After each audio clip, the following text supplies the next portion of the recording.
Hello, friends. Did you know that nearly 80% of those who watch my videos aren't subscribed? If you enjoy the content, I'd truly appreciate it if you hit that subscribe button. It helps a lot. Also, don't forget to leave a like and share your thoughts in the comments. Your interaction not only supports the channel's growth, but also helps these stories reach more people. Thank you all for being here. By the way, where are you watching from? Let me know in the comments.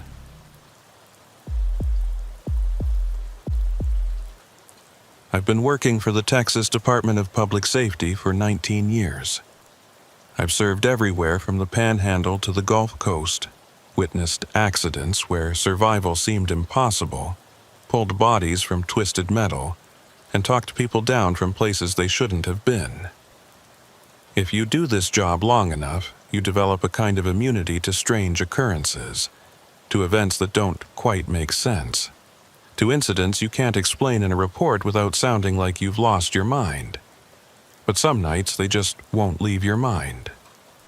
This incident happened 4 years ago, in the summer of 2021, on the I-10 highway between Junction and Sonora.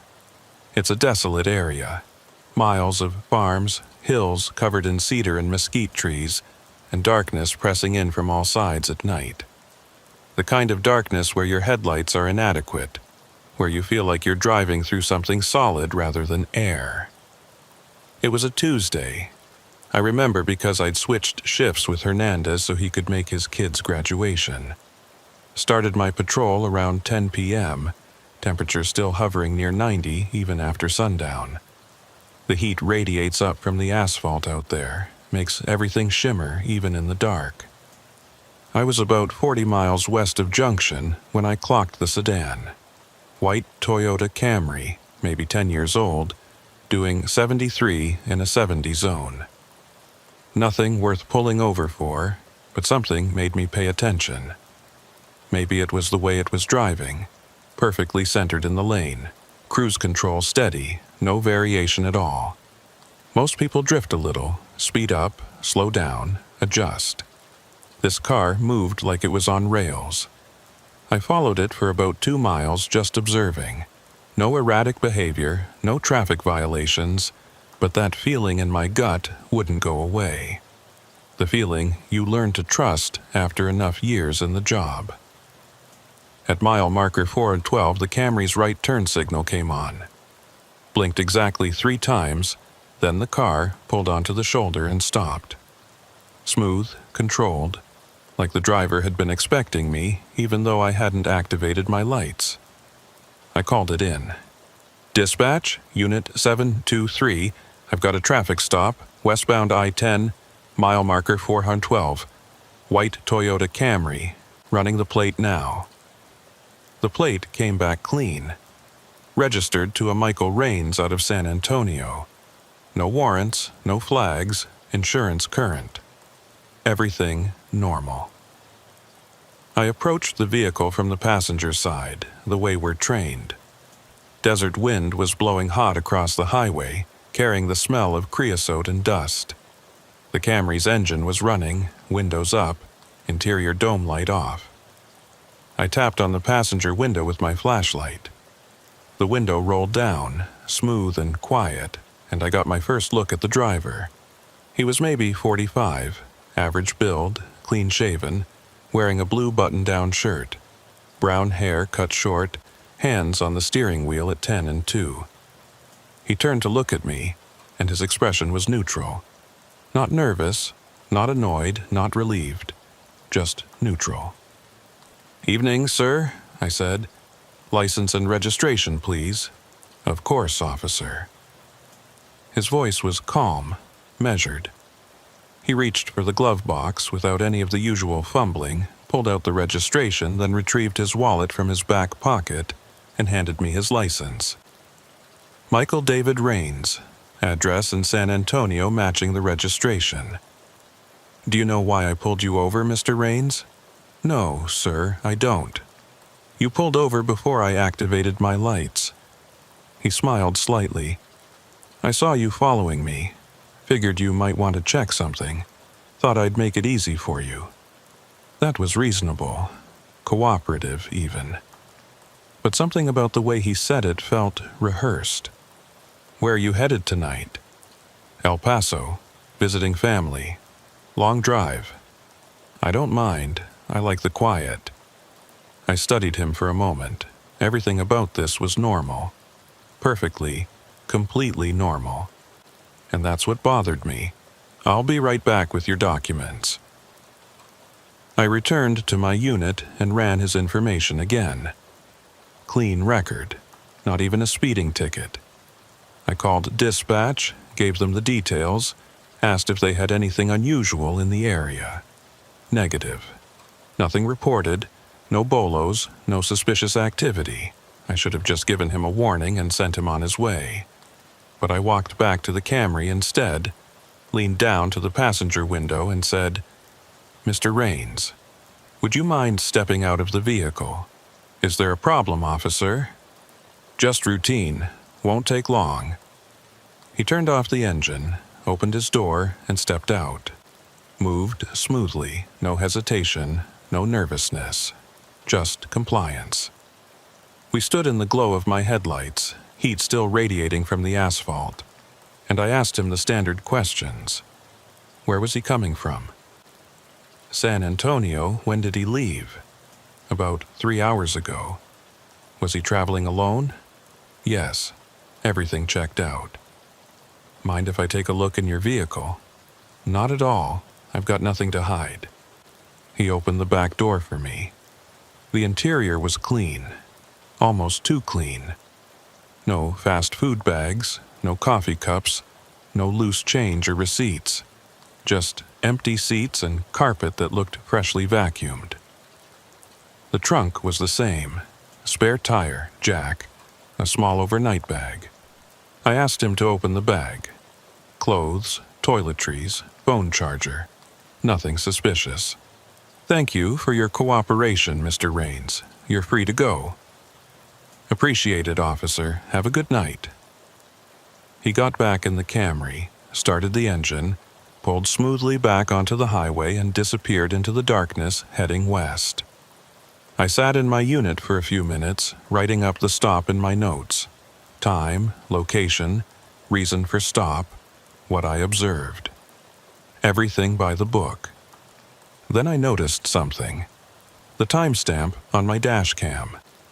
According to the camera, the entire stop had lasted 4 minutes. But when I checked my watch, it was 11:47. I'd pulled the Camry over at 11:16. 31 minutes. I rewound the footage, watched it from the beginning. There I was, approaching the vehicle, talking to Rains, checking his documents, searching the car. Everything I remembered. But the camera showed it all happening in 4 minutes. The footage sped up somehow, movements too quick. My walk back to the unit taking seconds instead of the minute it should have taken. I radioed dispatch. "Unit 723, can you confirm the time of my last traffic stop?" "Stand by." A pause. "We show you calling in the stop at 23:16 hours. No further communication until now. Is there a problem?" "What time do you show right now?" 23:47 hours. "Copy that." I sat there trying to make sense of it. 31 minutes. I'd lost 31 minutes somewhere between pulling the Camry over and watching it drive away. The camera showed 4 minutes, but my watch, dispatch, the clock on my dash, they all said 31. I drove on, continuing my patrol, but I couldn't shake it. The missing time, the too perfect compliance, the empty cleanliness of that car. At mile marker 438, about 20 minutes later, I passed a white Toyota Camry on the shoulder. Engine off, hazard lights blinking. I pulled over, called it in, approached with my flashlight. The car was empty. Keys in the ignition, driver's door unlocked. Same plate number, same registration to Michael Rains. But when I looked inside, the interior was different. Fast food wrappers on the passenger seat, coffee cups in the holders, a road map folded on the dashboard. The overnight bag in the back seat was open, clothes spilling out. I called it in as an abandoned vehicle, requested a tow. While I waited, I walked the perimeter with my flashlight, looking for any sign of the driver. Nothing. Just darkness and desert and the sound of wind through the brush. The tow truck arrived 40 minutes later. Driver's name was Carson. Been working this stretch for 15 years. "Weird place to abandon a car," he said, hooking up the Camry. "You get a lot of these?" "More than you'd think. People break down, walk off looking for help. Sometimes they just never come back." "Ever see anybody walking out here this time of night?" "Not tonight. Road's been empty." After he drove off with the Camry, I sat in my unit and pulled up the earlier traffic stop footage again. Rewatched the whole thing. Michael Raines, calm and cooperative, standing in my headlights, telling me he was headed to El Paso. 4 minutes on camera, 31 minutes in reality. I filed my report when I got off shift at 6 a.m. Documented the traffic stop, the abandoned vehicle, the discrepancy in time. Didn't mention that they were the same car because according to the system, they couldn't be. The Camry I pulled over had driven west. The Camry I found abandoned was 26 miles further west, but the timeline didn't work. Even driving at maximum speed, Raines couldn't have made it that far, abandoned the car, and disappeared in the 20 minutes between my stop and finding the vehicle. 2 days later, I got called into Sergeant Briggs' office. "Need to ask you about that report from Tuesday night," he said, pulling up the file on his computer. "The traffic stop on I-10. What about it?" "You documented a 31-minute stop, but the dash cam shows 4 minutes. I know, I can't explain it. And you documented finding the same vehicle abandoned 26 miles west, but you released the driver heading west 20 minutes earlier. That's what happened." Briggs leaned back in his chair, studying me. "You feeling okay? Getting enough sleep?" "I'm fine. Because if you're having issues, we can talk about it. Get you some time off, talk to somebody." "I don't need time off, I'm telling you what I observed." "What you observed doesn't make sense, Mason. Same plate, same registration, 2 different locations. Timeline doesn't work." I didn't have a response to that. "Look," Briggs said, his tone softening. "I've known you a long time, you're solid. But this kind of thing, the confusion, the time discrepancy, it can be a sign of stress. You've been working a lot of nights, a lot of doubles. It's not stress. Then what is it?" "I don't know." He closed the file. "I'm not writing you up, but I am recommending you take a few days, get some rest. When you come back, we'll pretend this report doesn't exist." I took the days off, spent them trying to make sense of what happened, but every way I looked at it, the facts didn't line up. The missing time, the same car in 2 places, the driver who disappeared. When I came back to work, I requested the highway cam footage from that stretch of I-10. Took me a week to get approval, but when I finally reviewed it, I found something. At 11:16, the Camry appeared on camera heading west, pulled over at mile marker 412. My unit pulled in behind it. 4 minutes later, both vehicles were gone. The Camry continued west. So far, that matched the dash cam. But at 11:47, 31 minutes after I pulled the car over, the Camry appeared again on the same camera. Same car, same plate, heading west, passing mile marker 412 for a second time. I rewound it, watched it again. Twice. Same car, same timestamp, same location, 31 minutes apart. I pulled the footage from the next camera west, at mile marker 425. The first Camry appeared at 11:21, driving past. The second Camry appeared at 11:52, also driving past. Both of them real, both of them documented. both of them impossible. I checked the camera at mile marker 438, where I'd found the abandoned vehicle. No footage of the car pulling over. No footage of anyone exiting the vehicle. It was just there at 11:58, hazard lights blinking, like it had materialized out of nothing. I printed the images, filed them with my original report, and sent everything to Briggs with a note. Not asking for an explanation. Not asking him to believe me. Just documenting what the cameras showed. He never responded. 3 weeks later, I was working the same stretch of highway, same shift. Around midnight, I clocked a white Toyota Camry doing 73 in a 70 zone. I followed it for 2 miles, watching it drive with that same perfect centerline precision. At mile marker 412, the turn signal came on. 3 blinks. The car pulled smoothly onto the shoulder. I should have driven past, should have ignored it. But I pulled over behind it, called it in, ran the plate. Michael David Rains, San Antonio, clean record. I approached the passenger window, tapped with my flashlight. The window rolled down. Same driver, same neutral expression, same blue button-down shirt. "Evening, sir. License and registration, please." "Of course, officer." He handed me the documents without fumbling, without hesitation. "Do you know why I pulled you over, Mr. Rains?" "No, sir, I don't." "You pulled over before I activated my lights. I saw you following me. Figured you might want to check something." The exact same words.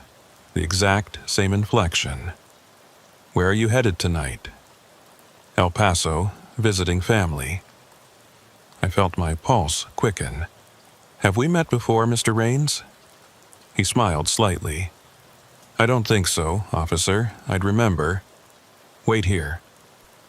I walked back to my unit, hands shaking slightly. Checked the date. August 14th, 2021. 3 weeks since the first stop. I pulled up the original report, compared the details. Same time, 11:16. Same location, mile marker 412. Same everything. I radioed dispatch. Unit 723, requesting backup at mile marker 412, westbound I-10. "What's the situation?" "Just need another unit here.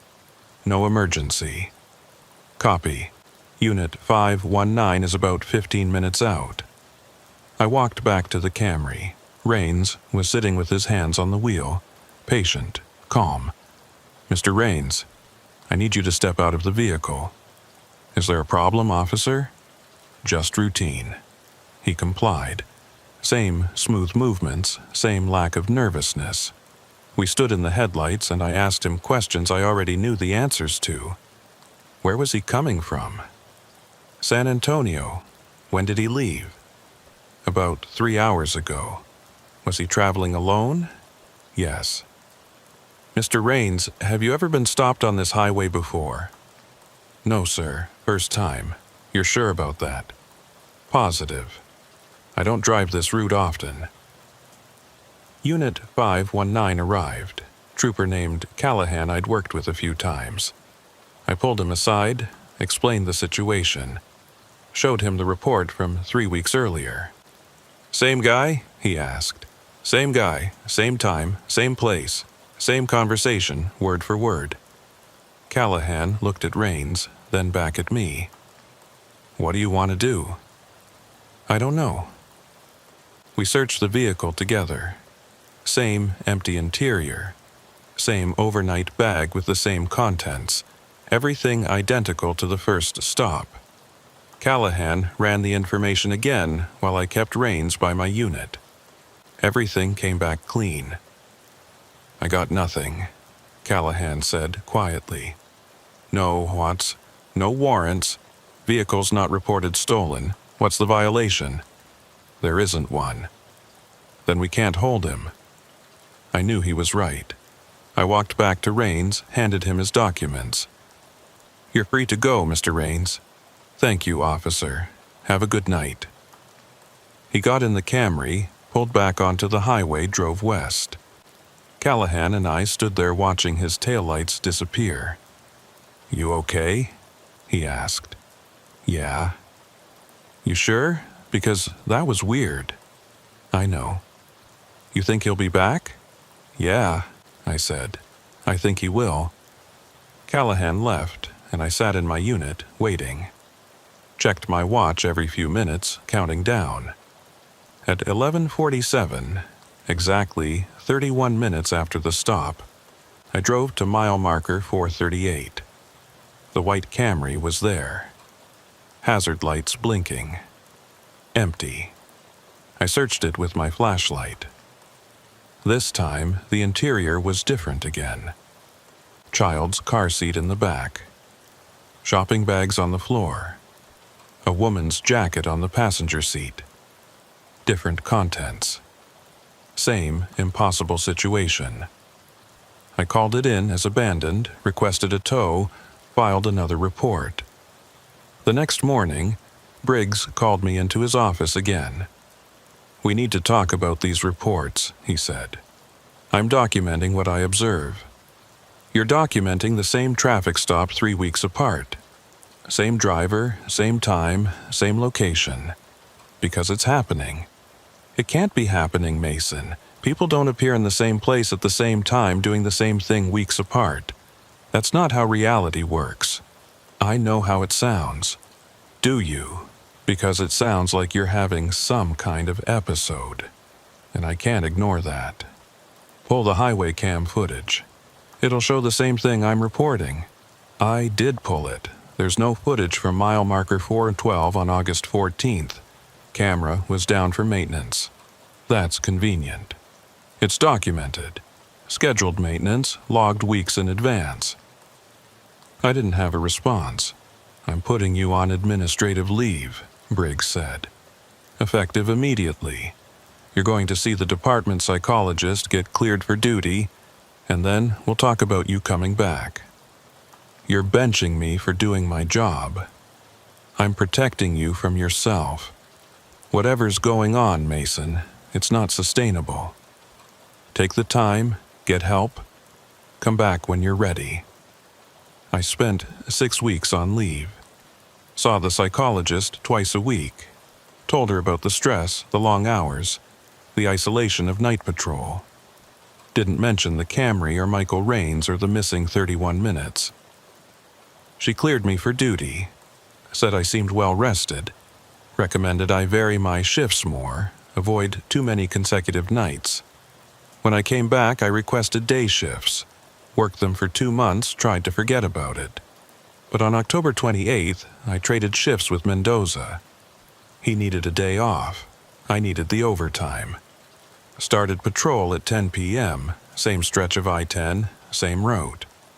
At 11:14, I was approaching mile marker 412 when I saw the Camry. It was already on the shoulder, hazard lights off, engine running. I pulled over behind it, every instinct telling me to drive past, to ignore it, to let it be someone else's problem. But I called it in, ran the plate. Michael David Raines. I approached the passenger window, tapped with my flashlight. The window was already down. Raines turned to look at me, and this time his expression was different. Not neutral, not calm. He was smiling. "Evening, officer," he said. "I was wondering when you'd come back." My hand went to my weapon. "Step out of the vehicle, now." "Is there a problem?" "Step out of the vehicle." He turned off the engine, opened the door, stepped out. We stood in my headlights and he was still smiling. "You remember me?" I said. It wasn't a question. "Of course I remember you. You've stopped me 3 times now." "What are you?" His smile widened. "I'm just a man driving to El Paso, officer. Visiting family." "Bullshit. What's happening here? What are you doing?" "I'm not doing anything. You're the one who keeps pulling me over." "You pull over before I activate my lights. Same time, same place, every time. Maybe I'm just very predictable. Where do you go during the missing time? What happens in those 31 minutes? His smile faded slightly. You noticed that? Of course I noticed. Most people don't. They just feel a little confused, a little disoriented, check their watch and think they lost track of time. But you documented it, you measured it, you tried to make sense of it. What's happening during that time? You really want to know? Yes? He stepped closer, and I drew my weapon, pointed it at his chest. Stay back. He raised his hands, but he wasn't afraid. You're still there, officer. During those 31 minutes, you're standing beside my car, talking to me, searching the vehicle. But you're also somewhere else, somewhere you can't remember, doing something you can't document. That doesn't make any sense. No, it doesn't. But that's what's happening. Every time you pull me over, you split. Part of you stays with me for 4 minutes. Routine traffic stop, everything normal. Part of you goes somewhere else for 31 minutes. And when you come back together, you only remember the 4 minutes. That's impossible. Is it? You've seen the footage. You've checked the timestamps. You know something's wrong. What happens in the other 27 minutes? He lowered his hand slightly. You'd have to ask the other version of yourself. The one who finds my car abandoned 26 miles west. The one who searches it and calls for a tow. That version of you knows more than this version does. There's no other version. There's just me. Are you sure about that? I kept my weapon trained on him, trying to think through this. What do you want? Want? I don't want anything. I'm just driving to El Paso. Every 3 weeks. Same time, same place. Funny how that works, isn't it? Why? He shrugged. Some roads have patterns. Some places get stuck in loops. This is one of them. Has been for a long time. You just happen to notice. How do I stop it? Stop what? This. Whatever this is. You don't. It's not yours to stop. It's just a thing that happens, like rain or wind or the sun coming up. You can observe it, document it, try to make sense of it, but you can't change it. I don't believe that. No, you wouldn't. That's why you keep coming back. That's why you keep pulling me over even though you know it won't change anything. Behind me, I heard tires on asphalt. Another vehicle approaching. I glanced in my mirror, saw headlights. When I looked back, Rains was getting into his car. Stay where you are, I said. But he was already closing the door, starting the engine. See you next time, officer. He pulled onto the highway, accelerated smoothly, disappeared into the darkness, heading west. The approaching vehicle pulled up behind my unit. Unit 6401, trooper named Walker. Everything okay? She asked, getting out. Yeah, just finished a traffic stop. Need anything? No, thanks for checking. She drove off, and I sat in my unit, hands shaking. Checked my watch. 11:18. 4 minutes since I pulled over. I waited. 27 more minutes. At 11:45, I drove to mile marker 438. The Camry was there. Hazard lights blinking. Empty. This time when I searched it, the interior was spotless. No trash, no personal items, nothing. Like it had just rolled off the factory floor. I called it in, requested a tow, started my report. And then I stopped, because I realized what he meant about the other version of myself. The one who finds the car, who documents it, who calls for the tow. That version of me didn't remember the conversation at mile marker 4 and 12. That version had experienced 4 minutes of routine traffic stop and nothing else. But this version, the one writing the report, I remembered both. The 4 minutes and the 31 minutes. The conversation and the missing time. Which meant I was the split. I was the one who existed in 2 places, 2 timelines, 2 versions of the same event. I sat in my unit until sunrise, trying to wrap my head around it, trying to figure out which version was real, which version was me. I filed the report, documented everything. The conversation, the timeline, the abandoned vehicle. Briggs didn't call me in this time, didn't put me on leave. The report just disappeared into the system, filed away with all the other unexplained observations and impossible events that happen on empty highways in the middle of the night. 3 weeks later, October 28th became November 18th. I was working days, avoiding night shifts, trying to stay away from that stretch of highway. But Daniels called in sick, and they needed someone to cover. I took the shift, started at 10 p.m. At 11:14, approaching mile marker 412, I saw the Camry on the shoulder. I drove past it, kept going, didn't slow down, didn't look back. At 11:47, I was 30 miles further west when dispatch called. Unit 723, we've got a report of an abandoned vehicle. Mile marker 438, can you respond? I sat there for a long moment, key in hand, engine idling. Unit 723, do you copy? Copy, en route. I drove back east, found the Camry at mile marker 438, hazard lights blinking, empty. Different version of me. Same impossible car. I called for a tow, filed the report, drove home at the end of my shift. And I decided to stop trying to make sense of it. Because Raines was right. Some things just happen. Some roads get stuck in loops, and all you can do is observe, document, and keep moving. I still work that stretch of highway sometimes. I still see the Camry every 3 weeks at mile marker 412 like clockwork. Sometimes I pull over. Sometimes I drive past. The missing 31 minutes happen either way. I don't talk about it anymore. Stopped filing reports. Stopped trying to explain it to people who'll just think I'm losing my grip. But I know what I see.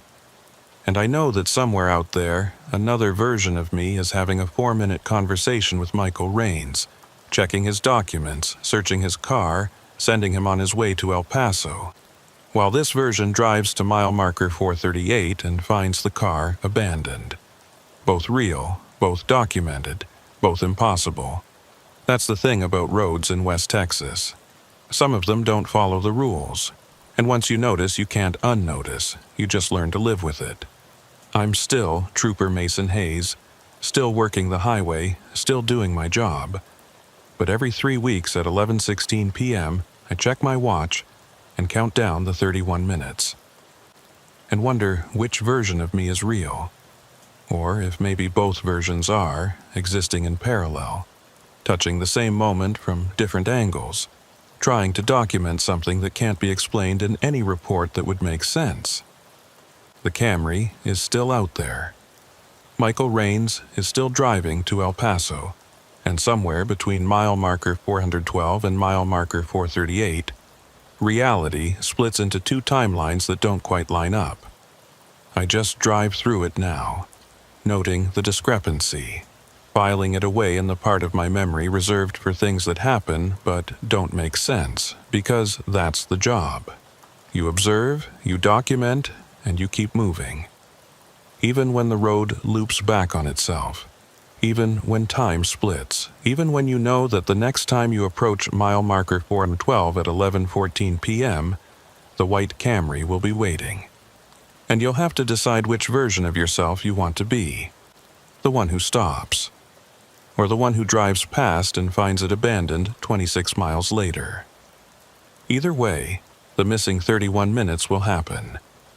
And somewhere in that gap between what the camera shows and what the clock measures, there's a truth I'm not sure I want to understand. So I don't try anymore. I just drive and wait for the next loop.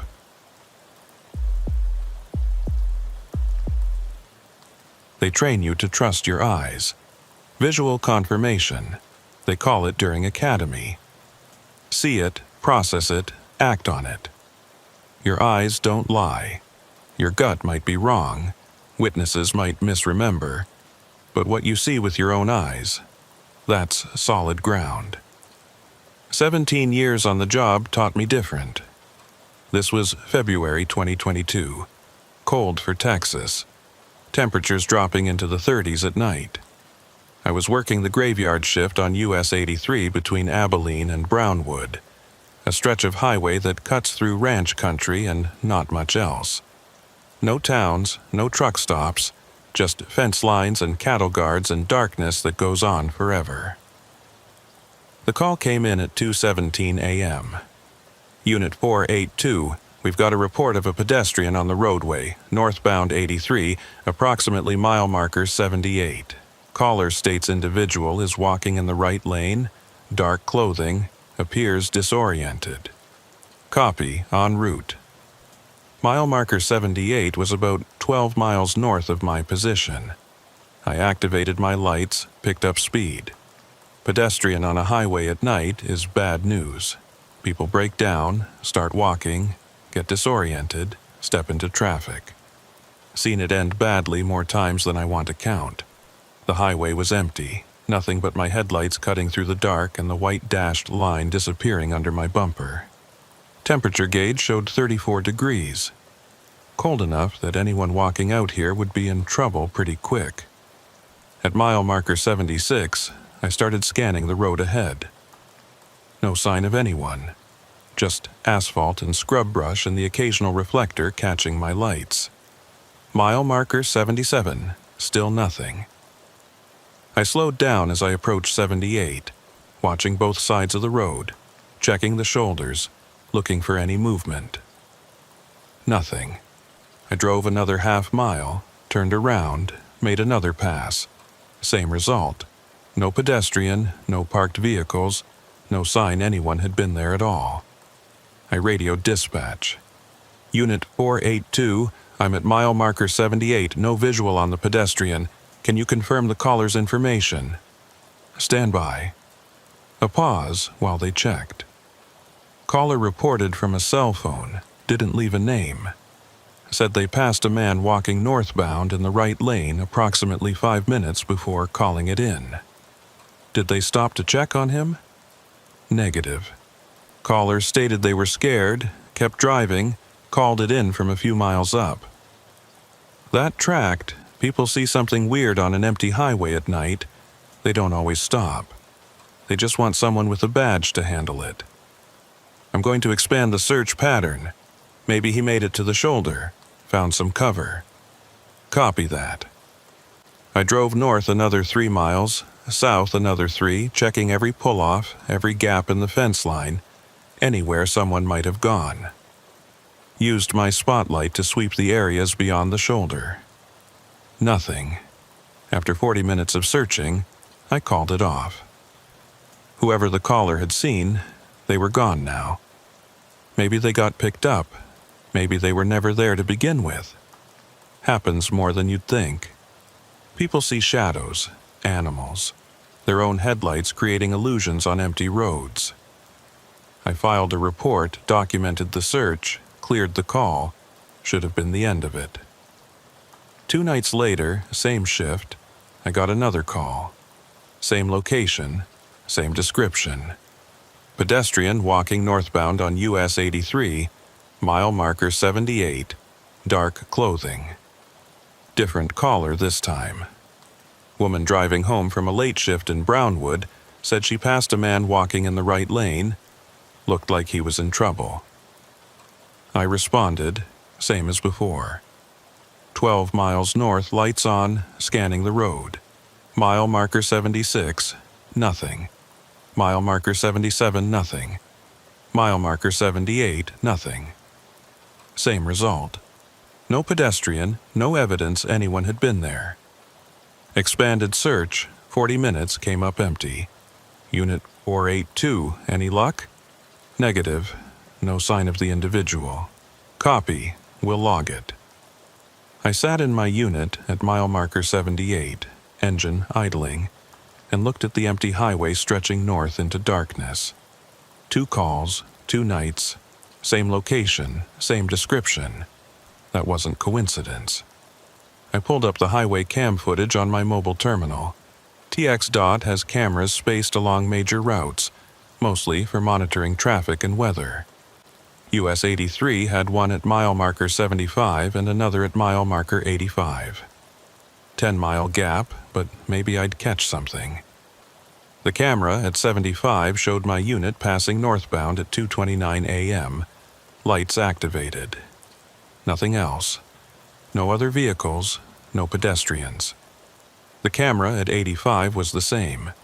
Empty highway, my unit appearing at 2:41 a.m., then turning around and heading back south. I scrolled back through the footage from earlier that night. At 2:04 a.m., a sedan passed northbound through the frame at mile marker 75. That would be the caller. Timing matched up. The car passed through, taillights disappearing north, and then nothing. No pedestrian following behind, no figure walking in the lane. But the caller had said they passed the man 5 minutes before calling it in. At 2:04, if there was a pedestrian at mile marker 78, they should have been visible on the 75 camera around 2:15 or 2:20, depending on how fast they were walking. I checked. Nothing. I went back further, checking every vehicle that passed through that night. At 1:47 a.m., a pickup truck went northbound. At 1:33, a semi. At 1:12, another sedan. All of them passed through the frame with nothing unusual following. I switched to the 85 camera, ran through the same timestamps. Every vehicle that passed the 75 camera eventually passed the 85 camera, timing consistent with highway speed. No gaps, no delays, nothing missing. Except the pedestrian that 2 people had reported seeing. I logged off, drove home at the end of my shift, tried not to think about it. Third night, same call. 2:31 a.m., pedestrian at mile marker 78. This time I was closer, only about 6 miles south. I hit the lights and accelerated, covering the distance in under 5 minutes. Approached mile marker 78 expecting the same empty road. And saw him. He was walking in the right lane, maybe 100 yards ahead, moving north at a steady pace. Dark jacket, jeans, walking like he had somewhere to be. Not stumbling, not weaving, just walking. I slowed down, came up behind him with my lights on, activated the speaker. "Sir, this is the Texas Highway Patrol. Please move to the shoulder." He didn't stop, didn't turn around, just kept walking. I pulled alongside him, keeping pace, got a better look. Male, maybe 40, average build, short, dark hair. His expression was neutral, focused straight ahead like he was concentrating on something I couldn't see. "Sir, you need to stop walking and move to the shoulder." Nothing. He just kept going. Same steady pace, same blank expression. I pulled ahead of him, angled my unit across the lane, blocking his path.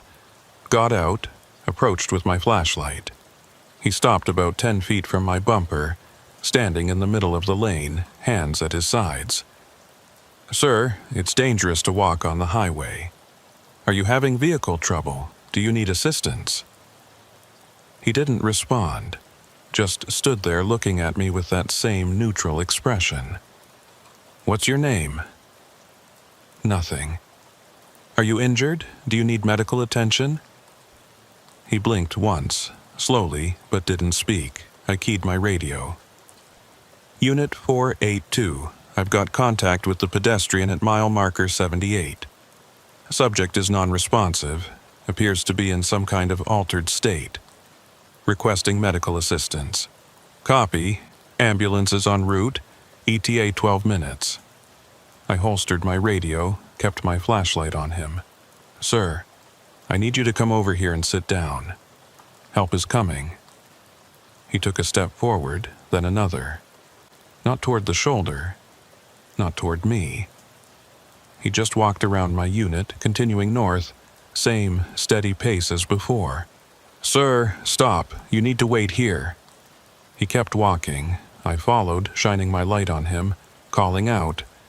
But he didn't acknowledge me at all, just walked, one foot in front of the other like I wasn't even there. Unit 482, subject is mobile, continuing northbound on foot. I'm following. Copy. Ambulance is still en route. I walked behind him for maybe a quarter mile, keeping pace, trying to get him to stop.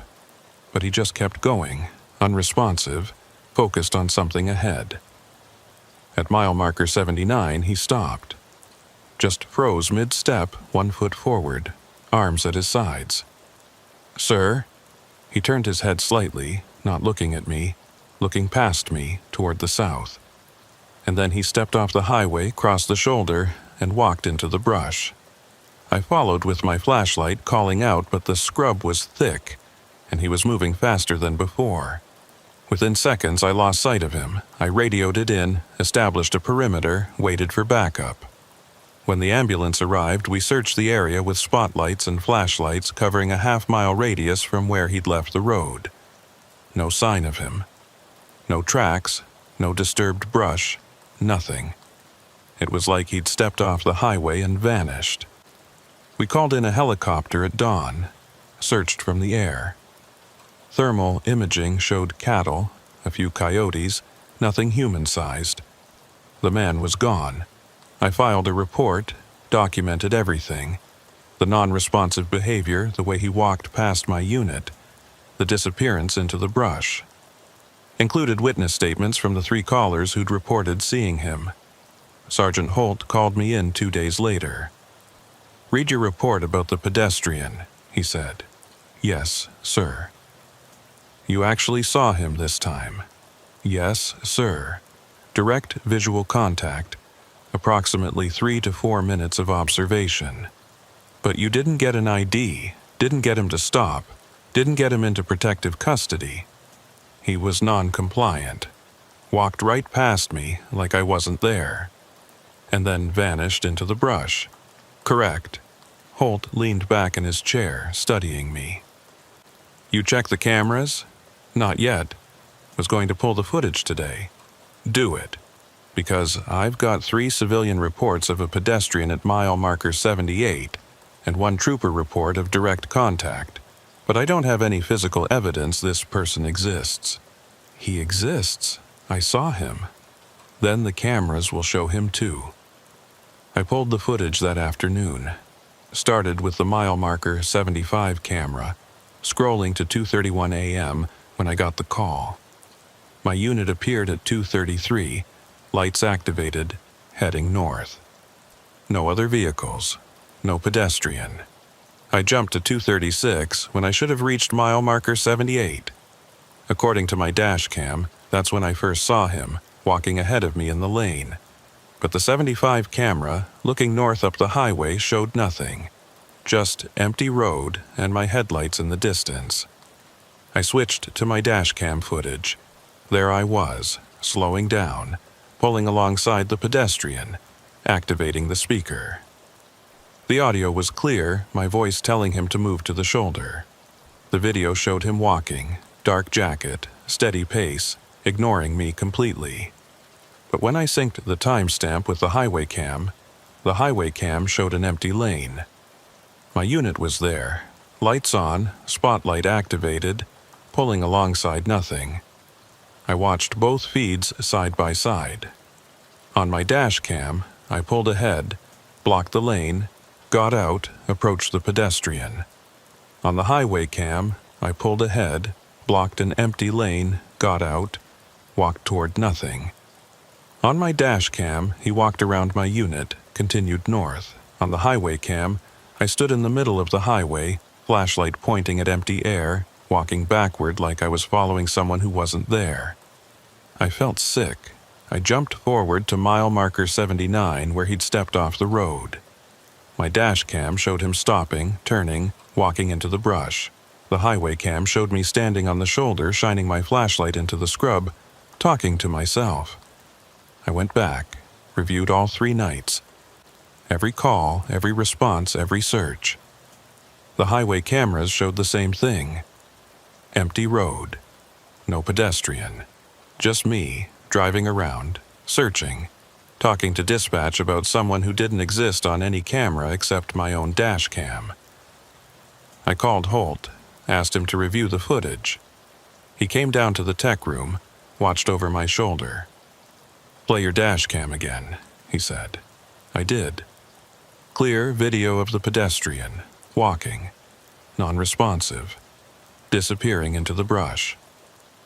Now the highway cam. Empty road, me walking around with my flashlight pointed at nothing. Holt was quiet for a long moment. "You see him on your dash cam," he finally said. "Yes, sir." "But he's not on the highway cam." "No, sir."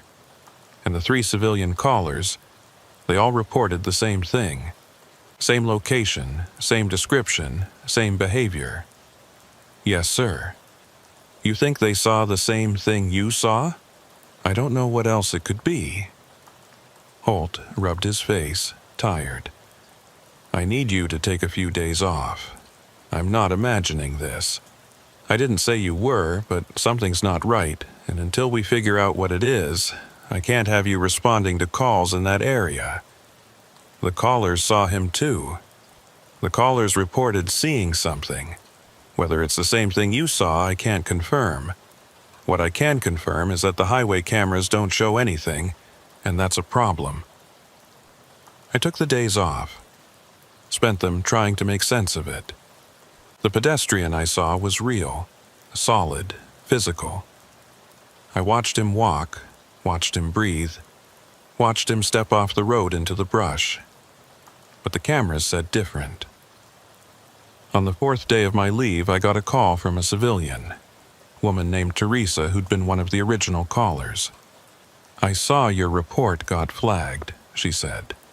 "Wanted to talk to you about what I saw that night." "How did you get my number?" "I have a friend in dispatch.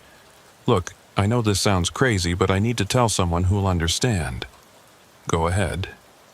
"I saw him, the man walking on the highway, but it wasn't just that. When I drove past him, I looked in my rearview mirror, and he was gone.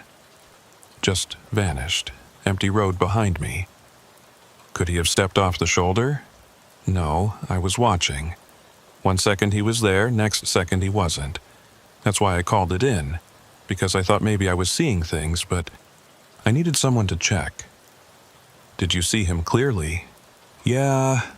Dark jacket, jeans, walking north. Didn't look at me when I passed, just kept walking with this blank expression, like he was sleepwalking." The description matched exactly. "And you're sure he vanished?" "Positive. I watched my mirror for a good 10 seconds. He was there, then he wasn't." After she hung up, I called the other 2 civilians who'd reported seeing him. Both told similar stories. Saw him walking, looked away for a second, looked back, he was gone. 3 witnesses, all reporting the same vanishing act. Plus me, with dashcam footage that showed him clearly and highway cameras that showed nothing. I went back to work the following week. Holt assigned me to a different patrol route, kept me away from US 83. I worked it without complaint, did my job, filed my reports. But 3 weeks later, I heard chatter on the radio. Another pedestrian report, same location, mile marker 78. I wasn't assigned to respond. Unit 671 took the call, trooper named Martinez. I listened on the radio as he drove out there, same pattern as my responses. Arrived at the location, no visual contact, expanded search, came up empty. 20 minutes later, he radioed again. "I've got eyes on the subject, male, approximately 40 years old, dark jacket, walking northbound, non-responsive. Copy, medical en route." I listened as Martinez tried to stop him, tried to get him to respond. Same result. The pedestrian walked past him, continued north, stepped off the highway at mile marker 79. Subject has left the roadway, heading into the brush. I'm in pursuit. Then silence for 5 minutes. "Unit 671, what's your status?" More silence. Unit 671, respond.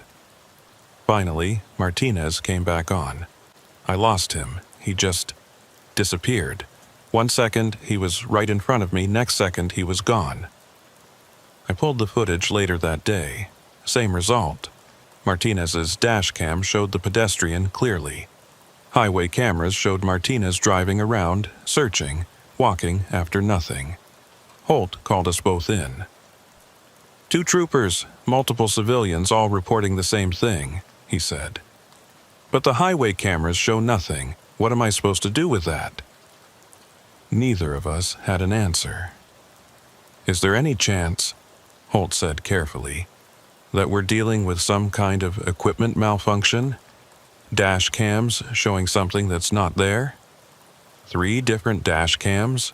Martinez asked, plus civilian eyewitnesses.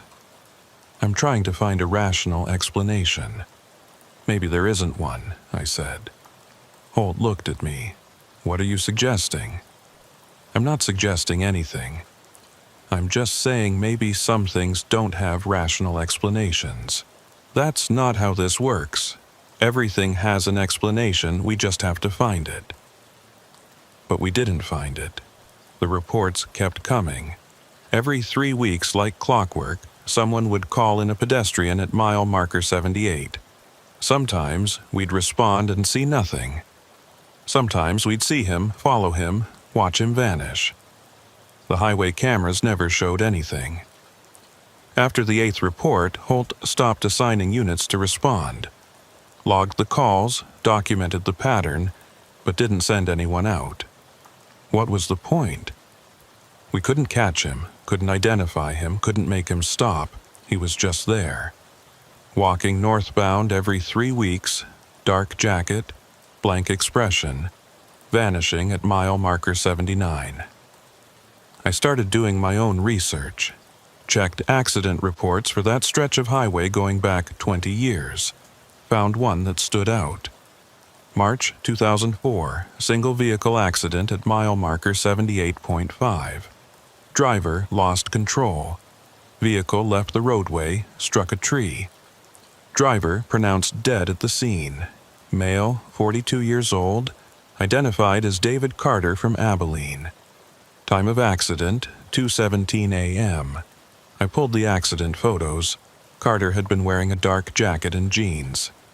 The resemblance to the pedestrian we'd been seeing was unmistakable. I showed the file to Martinez. You think that's him? He asked. I think it's worth considering. But Carter died 18 years ago. I know. So, what are we looking at? A ghost? I don't know what we're looking at. Martinez flipped through the photos, studying Carter's face. If it is him, why's he walking? Why every 3 weeks? Why does he vanish? Maybe he's trying to get somewhere. Maybe he's stuck in some kind of loop. Or maybe we're just seeing what we expect to see. Power of suggestion. One person reports a pedestrian, we go out there primed to see someone, our brains fill in the details. Then, explain the dashcam footage. Equipment malfunction. All the cameras were installed around the same time, maybe they all have the same defect. And the civilians? Same thing. Expectation bias. They see something on an empty highway at night. Their brain fills in details that aren't there. It was possible. Not likely, but possible. What if it's not bias? I asked.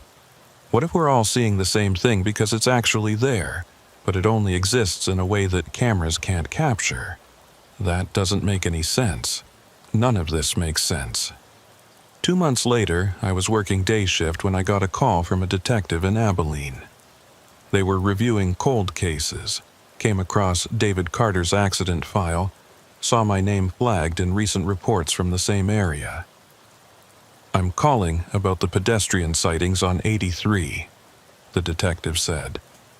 I understand you've had multiple encounters. That's correct. And you think there might be a connection to David Carter. It's a theory. I pulled Carter's case file. There's something you should know.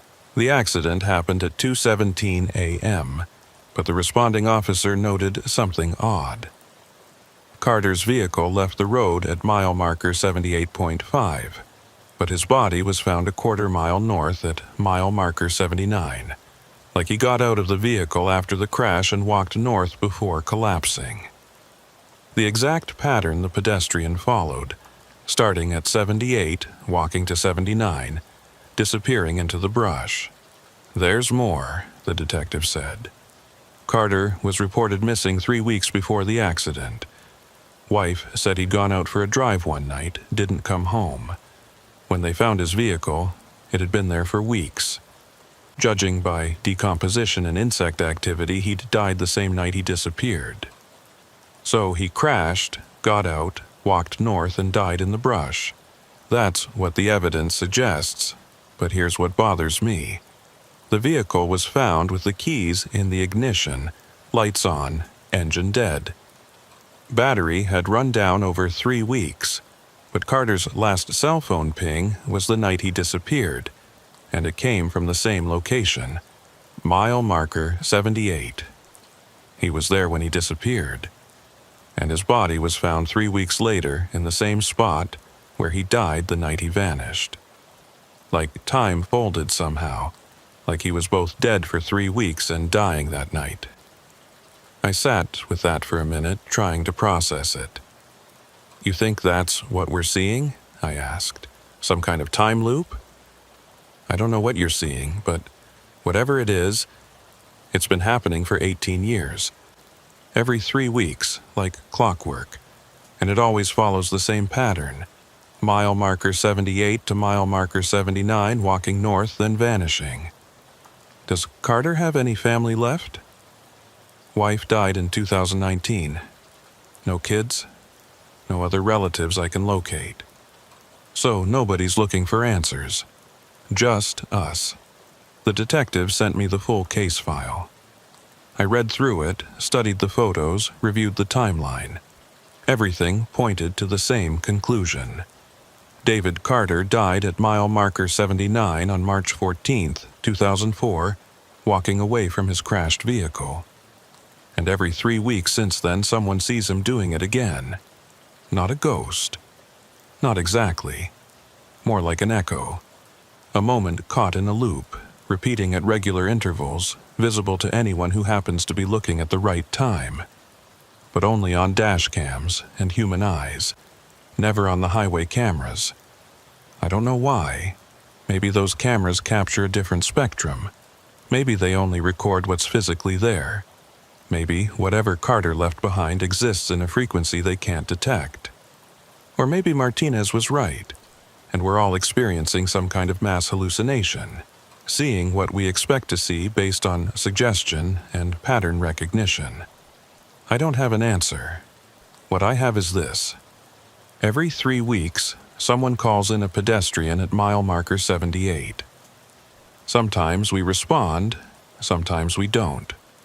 When we do, sometimes we see him, sometimes we don't. But whether we see him or not, he's there. Walking north, dark jacket, blank expression, following the same path he followed 18 years ago in his last moments of life. I don't respond to those calls anymore. Holt keeps me on different routes, different shifts, but I hear about them, every 3 weeks like clockwork. And sometimes, driving home after a late shift, I take US 83 northbound. Not because I have to, just because.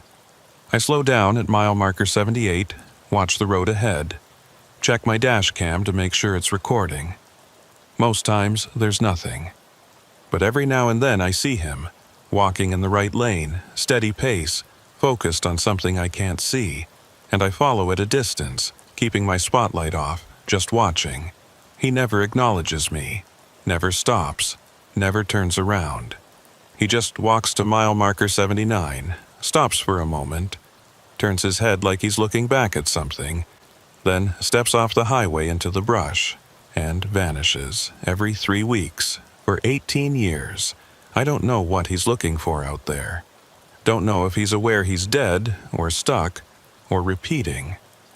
I just know that on that stretch of highway between mile marker 78 and 79, time doesn't move the way it should. And David Carter is still walking north, still trying to get somewhere he'll never reach. The highway cameras will never show him, but he's there. I've seen him, and I know I'll see him again.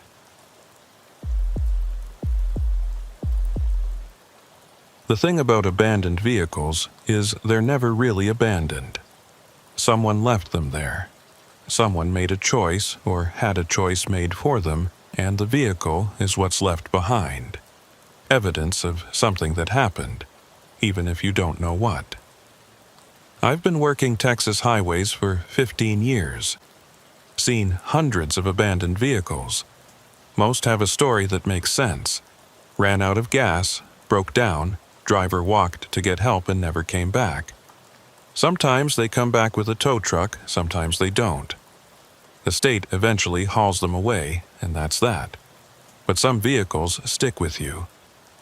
This happened in October 2020, early morning hours on State Highway 16 between Fredericksburg and Kerrville. Hill country, lot of curves, lot of blind spots.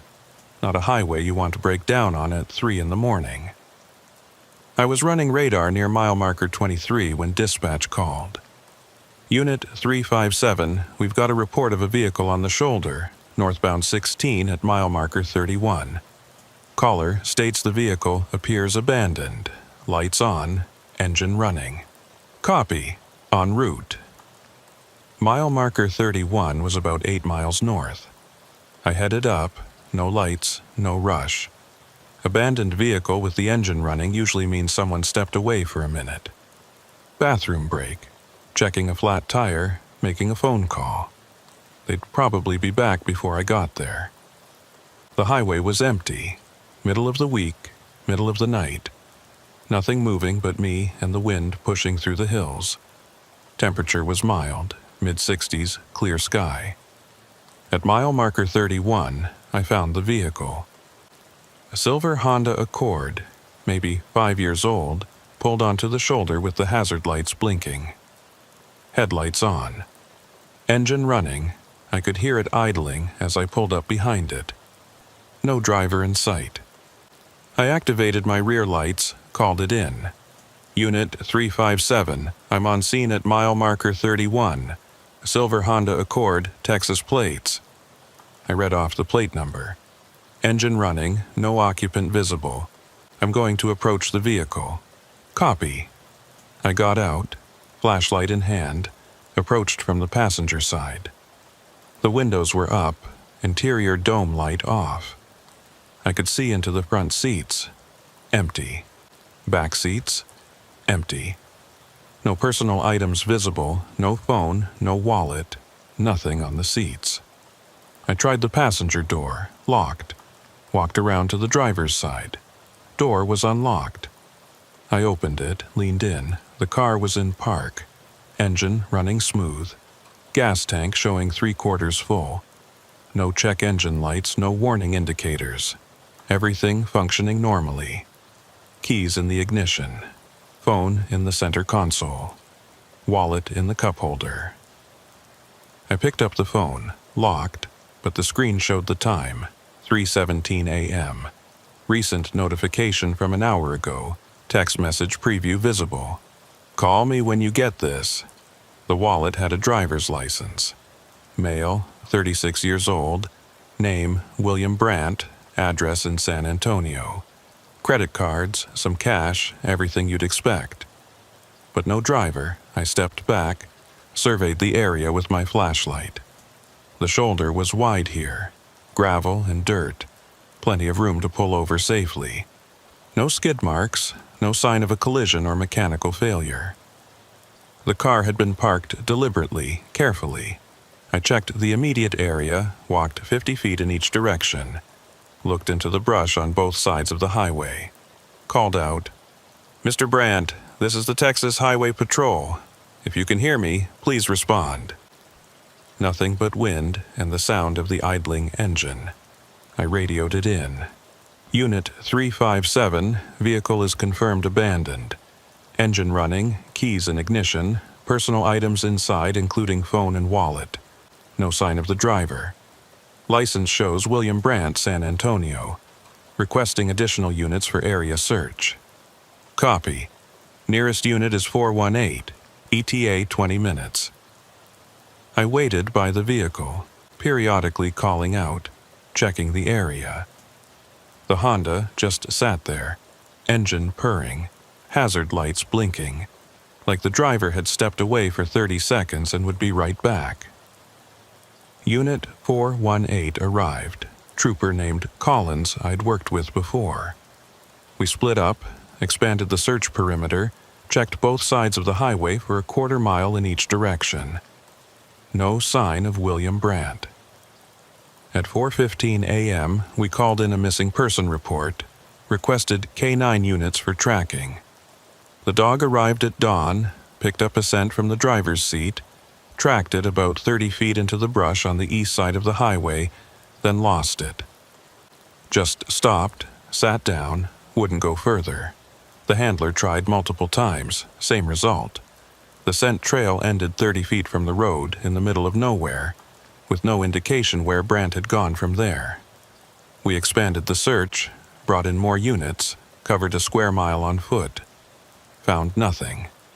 No footprints, no disturbed brush, no clothing, no signs of an animal attack or struggle.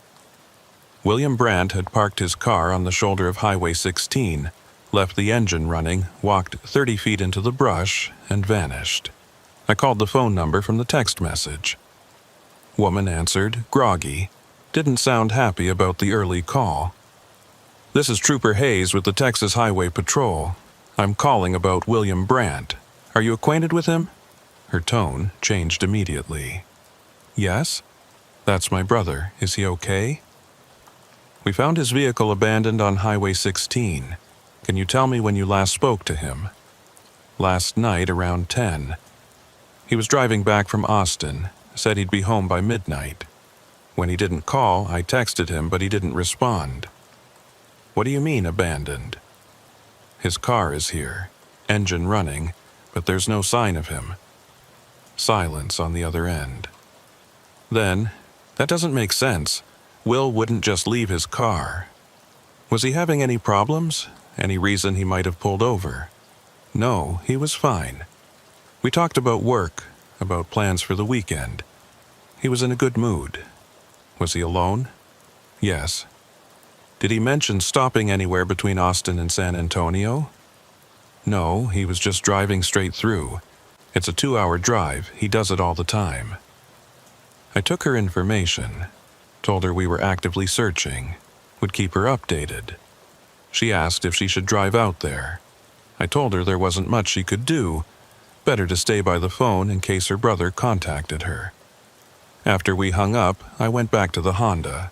Still running, still blinking, still waiting for a driver who wasn't coming back. I checked the phone again, scrolling through recent calls and texts. Nothing unusual. Work stuff, family stuff, plans to meet friends later in the week. The last text he'd sent was at 9:43 p.m., responding to his sister.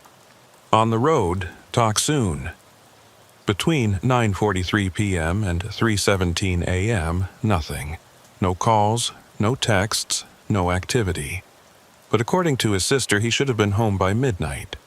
That left 3 hours unaccounted for. I checked the GPS on his phone. Last recorded location was Austin, 8:54 p.m. After that, nothing. Like the phone had been off, or in an area with no signal. But we had signal here, full bars. I pulled the car's computer, checked the onboard diagnostics. Last recorded data showed normal operation, engine temperature normal, no error codes, but the timestamp on the data was 11:17 p.m., 4 hours ago. 4 hours of running engine, burning gas, and no data recorded. I radioed dispatch, asked them to pull traffic cam footage from Highway 16 between Austin and Kerrville. They came back an hour later. Unit 357, we've got footage from 3 cameras along that route. Silver Honda Accord appears on the first camera near Austin at 9:02 p.m., heading west. Shows up on the second camera near Johnson City at 9:47 p.m., still westbound. Never appears on the third camera near Kerrville. What time frame did you check on the third camera? From 9:47 until 4 a.m. Vehicle doesn't show.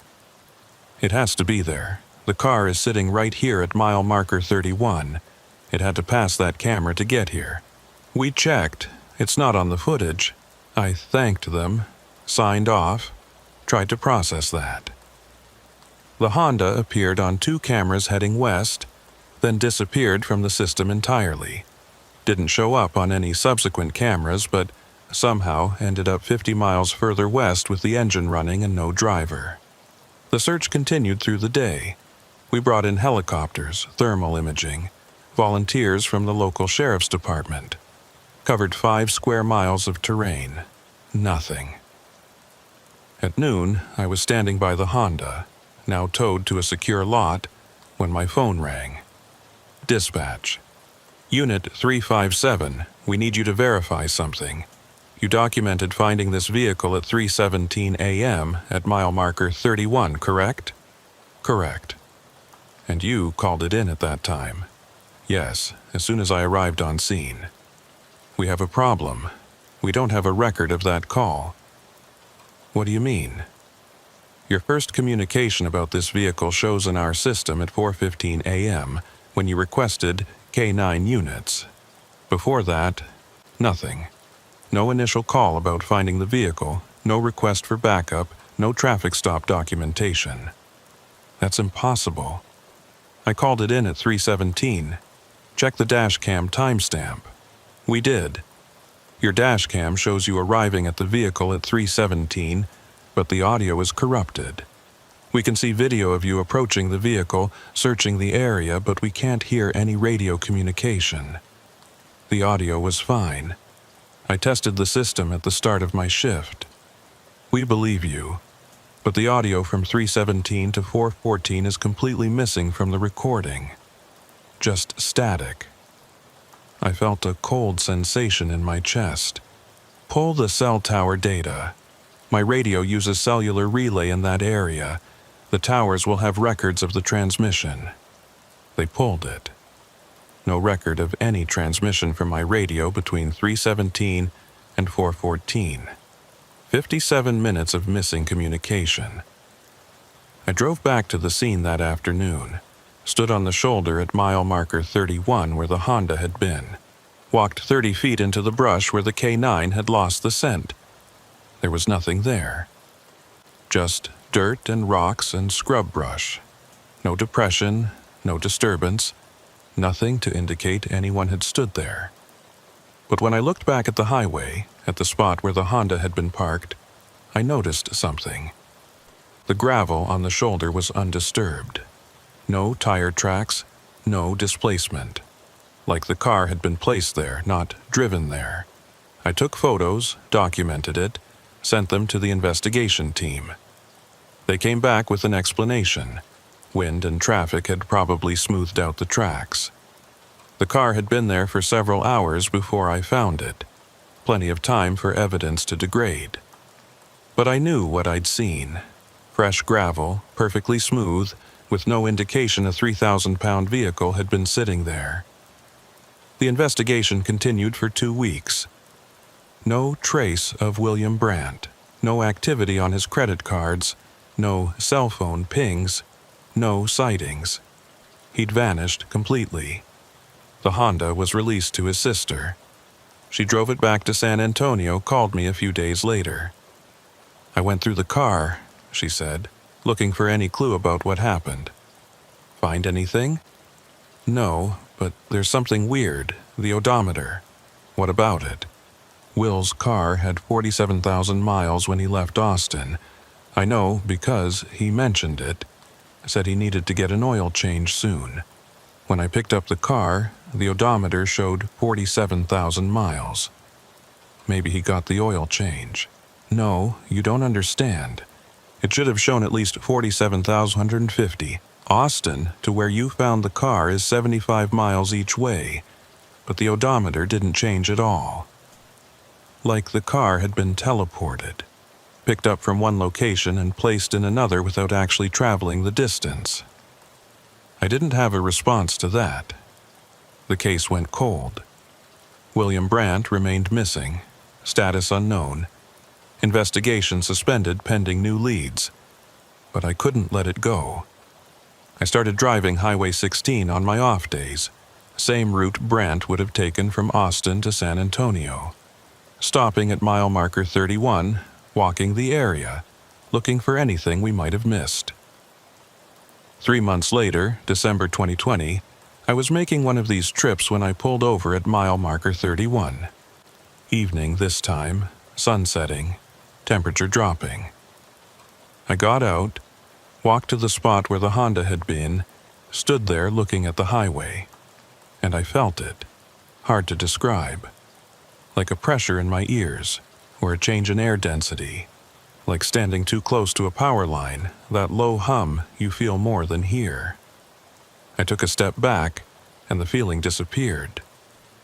Stepped forward again, and it returned. I pulled out my phone, opened the compass app. The needle was spinning, unable to lock onto magnetic north. I moved 10 feet away, and it stabilized, moved back to the spot, and it started spinning again. Something was wrong with that location, some kind of magnetic anomaly or interference. I called a friend who worked with the geology department at University of Texas, asked if there were any known magnetic anomalies in the area. He checked, came back with nothing. No recorded anomalies, no geological formations that would cause interference. But I knew what I'd felt. I went back the next week with a Gauss meter, a device that measures magnetic fields. Set it up at the spot where the Honda had been parked. Normal reading for Earth's magnetic field is about 50 microteslas. The meter should have shown something close to that. It showed 380 microteslas, 7 times normal. I moved the meter 10 feet in any direction, and the reading dropped to normal. Only that specific spot, about 15 feet in diameter, showed the elevated field. I documented it, sent the readings to my geology friend. He didn't have an explanation. Suggested maybe there was metal buried under the surface or some kind of power line interference. But there were no power lines nearby, and ground-penetrating radar showed nothing buried under the shoulder. The anomaly was just there, existing for no reason we could identify.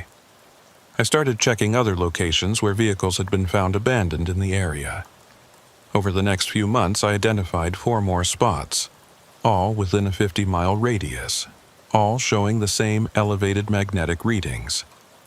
All of them had unsolved missing person cases connected to them. I compiled everything into a report, submitted it to the investigative unit. They filed it, thanked me for my thoroughness, and didn't follow up. Because what were they supposed to do with it? Magnetic anomalies don't make people disappear. They don't move cars 70 miles without adding to the odometer. They don't erase radio communications or corrupt audio recordings. But something did. In March 2021, 5 months after Brandt disappeared, I got a call from his sister. "I don't know if this means anything," she said, "but I got a call from Will's credit card company. Someone tried to use his card at a gas station in Kerrville." "When?" "Yesterday. The purchase was declined because I'd frozen the account, but it registered in the system." "What time?" 3:17 a.m. The same time I'd found his car. I contacted the gas station, pulled security footage. At 3:17 a.m., a man matching William Brandt's description walked into the store, selected a few items, tried to pay with a credit card. When the card was declined, he seemed confused, checked his wallet, then left without the items. The clerk didn't remember him. Said she served dozens of people that night, couldn't recall anyone specific. But the footage was clear. William Brandt, or someone who looked exactly like him, had been in that gas station 5 months after he vanished. I drove to Kerrville, showed the clerk a photo of Brandt. "Oh yeah," she said. "I do remember him now." He seemed out of it, like he was confused about where he was. Asked what date it was. When I told him March, he looked shocked. Asked me to repeat it. Did he say anything else? He asked how to get to San Antonio. I gave him directions and he left. Did you see what he was driving? No, sorry. I checked the parking lot footage. At 3:17, a silver Honda Accord pulled into the lot. Brandt got out, went into the store, came back out, got in the car, and drove away heading south toward San Antonio. License plate matched his vehicle. The vehicle his sister had picked up from our impound 5 months earlier. I called her immediately. "Where's your brother's car right now?" "In my garage." "Why?" "Can you check the odometer?" She put me on hold, came back 2 minutes later. "It still shows 47,000 miles. You sure you haven't driven it?" "Positive. I can't bring myself to use it. It's been sitting in my garage since I brought it home." But security footage showed Brandt driving that same car 5 months later, 300 miles away. I pulled the traffic cam footage from Highway 16 for March 14th. At 3:29 a.m., a silver Honda Accord appeared on camera heading south from Kerrville. At 3:47, it disappeared from the system again. Last camera to capture it showed it passing mile marker 35, 9 miles north of where I'd originally found it. I drove out there the next day, checked mile marker 35. No vehicle, no sign of anything unusual. But when I pulled out the Gauss meter, the reading spiked to 380 microteslas. Same anomaly, different location. I documented everything, filed an updated report, requested the case be reopened. 2 weeks later, I got a call from a detective in San Antonio. They'd found William Brandt. He'd walked into a police station that morning, confused and disoriented, asking for help. Said he'd been driving home from Austin, pulled over on Highway 16 because he felt dizzy, got out of his car to get some air, and suddenly it was 5 months later. No memory of the intervening time, no idea how he'd gotten to San Antonio, no explanation for where he'd been. Medical examination showed he was healthy, well-fed, no signs of trauma or substance abuse, just missing 5 months of his life. The detective asked if I wanted to talk to him. I drove down the next day. Brandt was sitting in an interview room looking exhausted. When I entered, he looked up with red eyes. "They tell me you're the one who found my car," he said. "That's correct." "Can you tell me what happened? Because I don't remember anything." I walked him through it. Finding his car at 3:17 a.m., engine running, no sign of him. The search, the investigation, the missing months. He listened, shaking his head. "That's impossible. I pulled over because I felt dizzy, maybe 10 p.m. It was dark. I was on Highway 16, somewhere in the hills. I got out, walked a few steps, and then I was standing in downtown San Antonio, and it was morning, and people were staring at me." "You don't remember anything between pulling over and appearing in San Antonio?" "Nothing. It feels like no time passed at all." "You appeared on security footage at a gas station in Kerrville in March, 5 months after you disappeared." He looked genuinely confused. "I didn't. I've never been to that gas station." "The footage shows you trying to use your credit card." "My card's been in my wallet the whole time." "Well, I thought it had been. I don't know anymore." I showed him the footage. He watched himself walk into the store, try to pay, leave. "That's me," he said quietly. "But I don't remember it." "The clerk said you asked what date it was." "Did I?" He rubbed his face. "I don't know. I don't remember any of this." The interview didn't yield anything useful. Brandt had no memory of the missing time, no explanation for how he'd appeared and disappeared multiple times over 5 months. The case was closed with no resolution. Brandt returned to his life, tried to move forward, but something had changed. His sister told me he was different now, quieter, more withdrawn. Stopped driving long distances, avoided Highway 16 completely. I kept monitoring the magnetic anomalies. They remained stable, always reading 380 microteslas, always in the same locations. Over the next year, 3 more people disappeared from Highway 16 in the same area. All of them reappeared weeks or months later with no memory of the intervening time. All their vehicles were found with engines running, keys in the ignition, at locations corresponding to the magnetic anomalies. The pattern was clear. Something about those spots, those specific locations, was causing people to disappear and reappear with no memory of where they'd been. I submitted reports, testified to investigators, provided all my documentation. They filed it away, called it a coincidence, said the magnetic readings were probably natural variation. But I know different. I still patrol Highway 16 sometimes, still check the anomalies, monitoring for changes. They're still there, still registering 380 microteslas, still waiting. And sometimes, late at night when the highway is empty, I pull over at mile marker 31. Stand in that spot where I found Brandt's car. Feel that pressure, that hum, that sense of something wrong with the space itself. I don't stay long, because I know what happened to Brandt could happen to anyone, including me. And I'm not ready to lose 5 months of my life to find out where that spot leads. So I document it, monitor it, wait for someone smarter than me to figure out what's happening.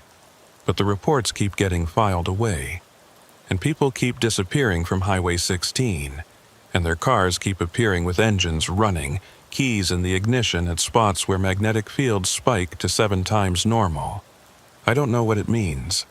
I just know it's still happening. And last week I got a call from dispatch. Silver Honda Accord, mile marker 31, engine running, no driver, different plate, different owner, same spot. I responded, found the car exactly as described. Engine running, keys in ignition, personal items inside. No driver. I pulled out my Gauss meter, 380 microteslas, filed the report. And now I'm waiting to see if this driver reappears in 5 months with no memory, waiting to see if they show up on gas station footage trying to pay with frozen credit cards, waiting to see if the pattern holds. Because if it does, if this keeps happening, then somewhere there's an answer. A reason why certain spots on Highway 16 reach out and take people.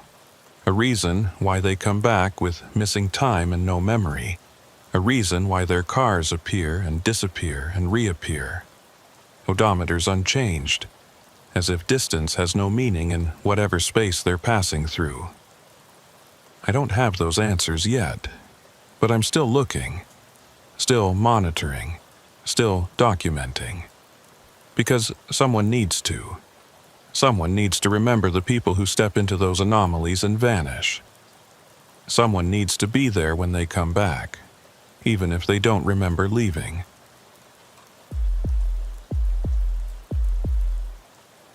There are roads you stop using, not because they're dangerous, not because they're closed, but because something about them just feels wrong.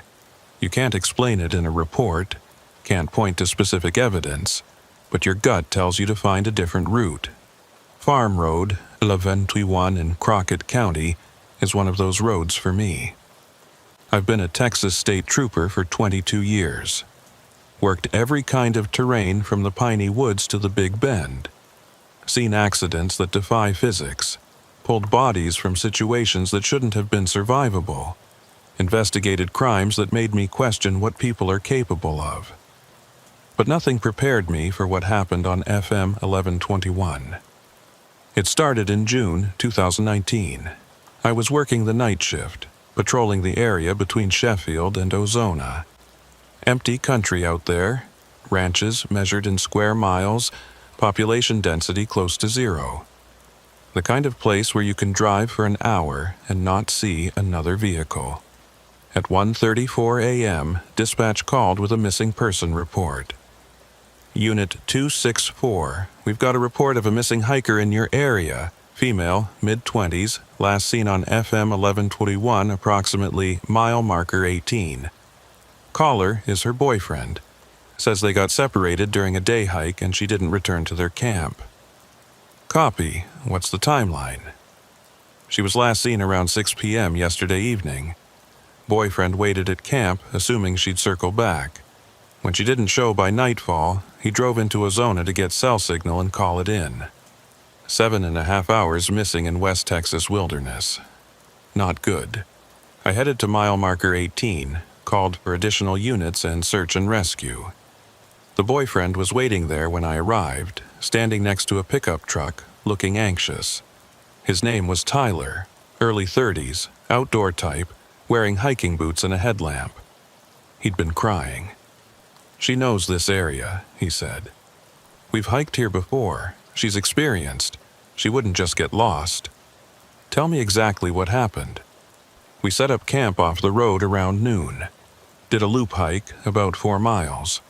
Around 5, we split up. She wanted to check out a canyon to the west. I wanted to climb a ridge to the east. We agreed to meet back at camp by 6:30. And she didn't show? No. I waited until 8, then started searching. Called her name, followed the trail she would have taken, but it was getting dark and I didn't want to get lost too. Drove into town, called you guys. She have a phone? Yeah, but no signal out here. I've tried calling, goes straight to voicemail. Any medical conditions? Medications she needs? No, she's healthy, fit, good hiker. We organized a search pattern. Tyler showed me the trail his girlfriend would have taken, a path heading west toward a series of small canyons. Search and rescue arrived with dogs, thermal imaging, the works. We searched through the night.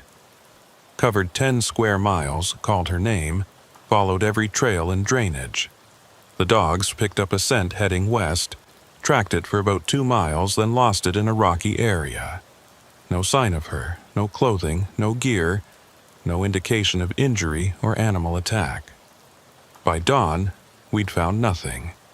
We expanded the search, brought in helicopters, volunteers from local ranching families who knew the terrain. Covered 50 square miles over 3 days. She was gone. The case went to the investigators. They interviewed Tyler extensively, checked his story, verified his timeline. Everything checked out. He'd been genuinely trying to find her, no signs of foul play, no motive. She'd just vanished in the wilderness near mile marker 18 on FM 1121. 3 weeks later, I got another call. Different missing person. Same road. Unit 264, we've got a report of a missing hunter. Male, 48, last seen on FM 1121, mile marker 18. He was bow hunting yesterday afternoon. Didn't return to his vehicle by nightfall. I felt my stomach tighten. Same location as the missing hiker? Affirmative. I responded. Found his truck parked on the shoulder with his camping gear still inside. His hunting partner was there, a man named Gary who'd been hunting a different area and came back to find his friend gone. Rich knows what he's doing, Gary said. 20 years of hunting experience. He wouldn't just wander off and get lost. We searched. Same pattern, same result. The dogs tracked a scent heading west for about 2 miles. Lost it in the rocks. No sign of Rich. 4 days of searching, and we came up empty. 2 missing people in 3 weeks. Same road, same mile marker, same direction of travel before they vanished. I started looking into the history of FM 1121. Requested records of missing person reports in the area going back 20 years.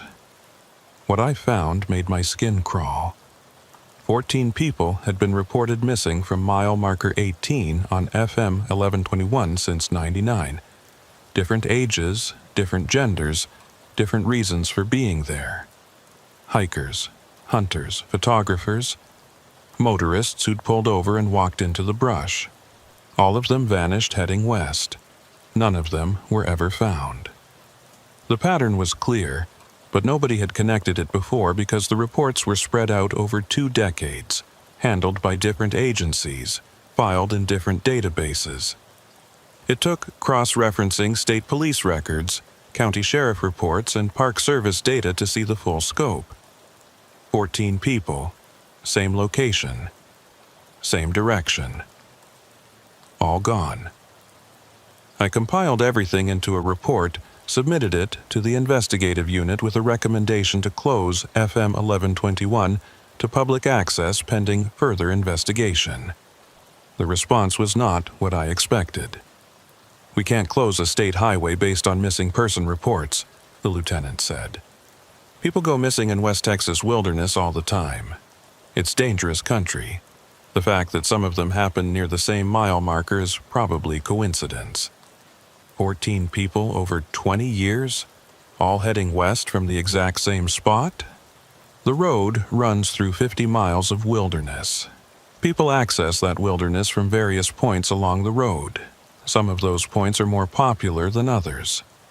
Mile marker 18 has good shoulder parking, easy trail access. Makes sense people would use it as a starting point. And the fact that none of them were ever found? West Texas is a big place. We don't find everyone." They filed my report, thanked me for the thoroughness, and sent me back to patrol. But I couldn't let it go. I started driving FM 1121 on my days off, studying the area around mile marker 18, looking for anything that might explain the disappearances. The road runs through typical West Texas terrain. Rocky hills, scattered mesquite, dry creek beds. Nothing unusual about the landscape. Nothing that screamed danger. But there was something about the feel of it. Hard to articulate. Just a sense of wrongness when you stood at mile marker 18 and looked west, like the land was waiting for something, like it was hungry. I talked to local ranchers, asked if they'd noticed anything unusual in the area. Most of them avoided the topic, changed the subject, made excuses to end the conversation. But one old-timer named Holt was willing to talk. "That stretch of road's been bad for as long as I can remember," he said. "My daddy told me to stay away from it, and his daddy told him the same. Ain't nothing good west of mile marker 18. "What do you mean, bad?" "Just bad. Cattle won't graze there. Wild animals avoid it. You don't see deer, don't see javelina, don't even see many birds. It's empty in a way that ain't natural." "You ever go out there?" "Once, when I was young and stupid. Got about a mile west of the road before I felt it." "Felt what?" He was quiet for a moment, choosing his words.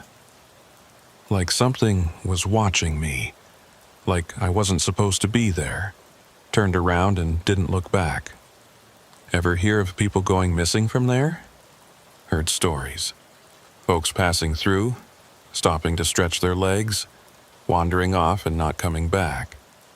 Happens enough that locals know better than to stop there anymore." "Why hasn't anyone reported this officially?" He shrugged.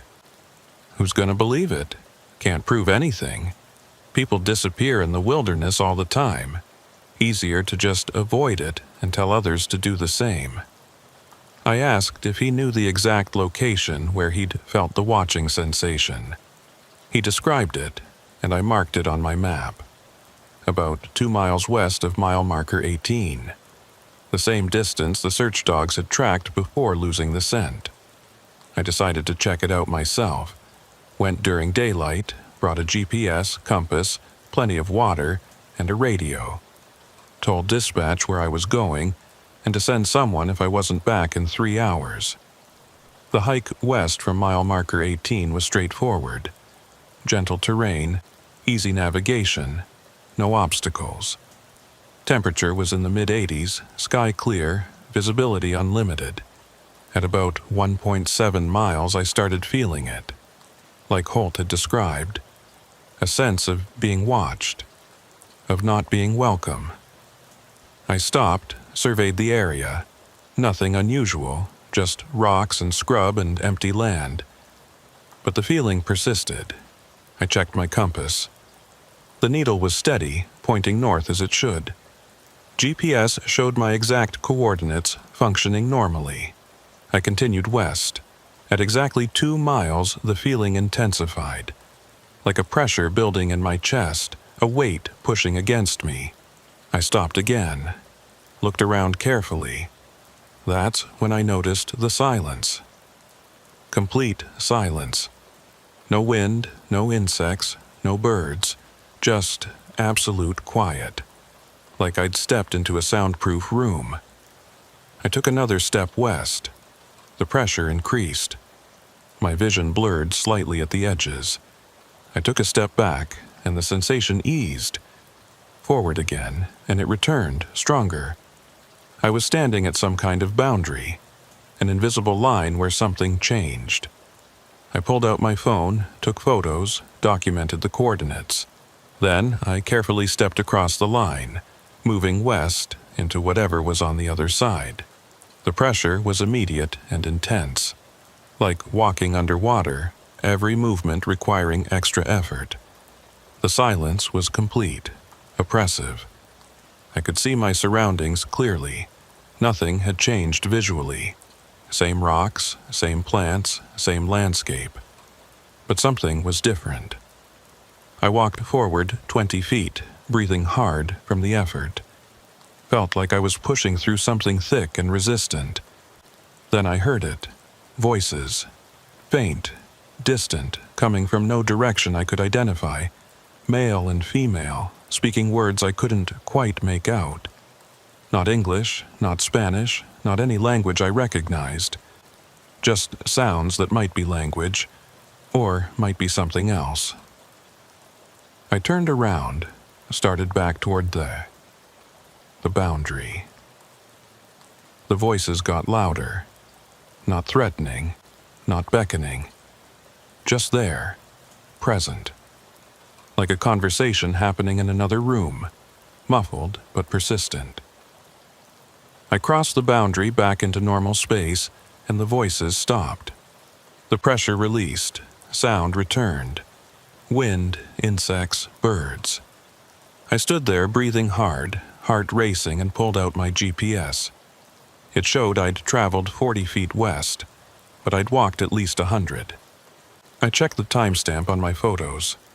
According to my phone, I'd been gone for 2 minutes. According to my watch, it had been 20. I radioed dispatch. Unit 264, I'm heading back. Everything's fine, but I'm coming in now. Copy. You're 20 minutes early. Understood. I hiked back to FM 1121, got in my unit, and drove straight to the office. Spent the rest of the day trying to make sense of what I'd experienced. The boundary, the pressure, the voices, the time and distance discrepancies. None of it made sense. But I knew one thing for certain. Whatever was happening 2 miles west of mile marker 18 on FM 1121, it was real, and it was dangerous. I filed a supplemental report documenting my experience, including the GPS data and photos. The response was swift.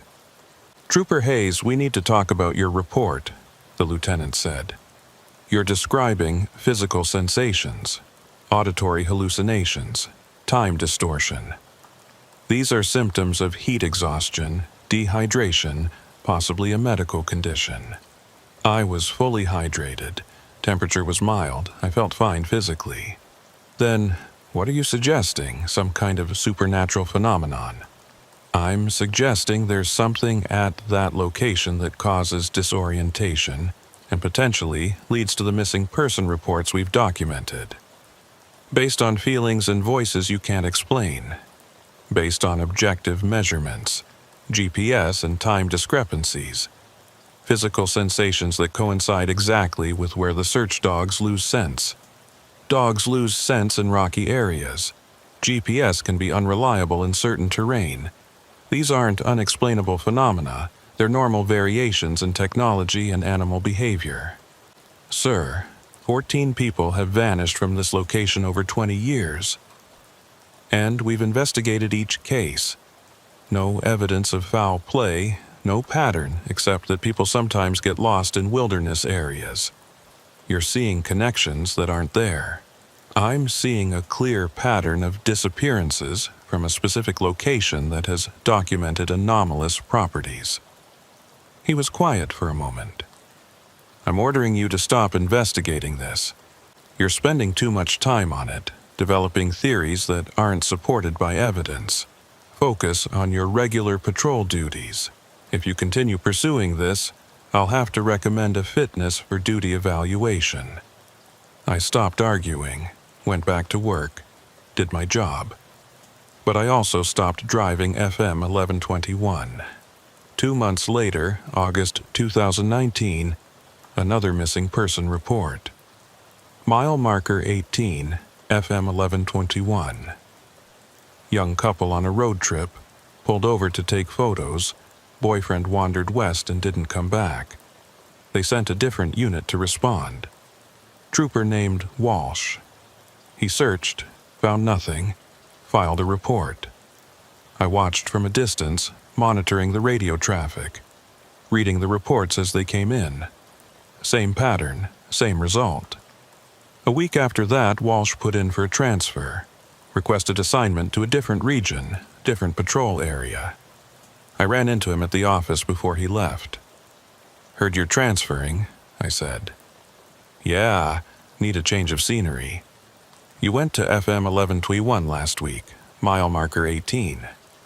His expression changed. "Yeah, you felt it." He didn't ask what I meant, just nodded slowly. I walked out there, about 2 miles west, started feeling like something was wrong, came back. "You experience anything else? Voices? Time distortion? How did you know about the voices?" "I've been there." "What is that place?" "I don't know, but I know people who go too far west from that road don't come back." "I'm not going back," he said, "ever.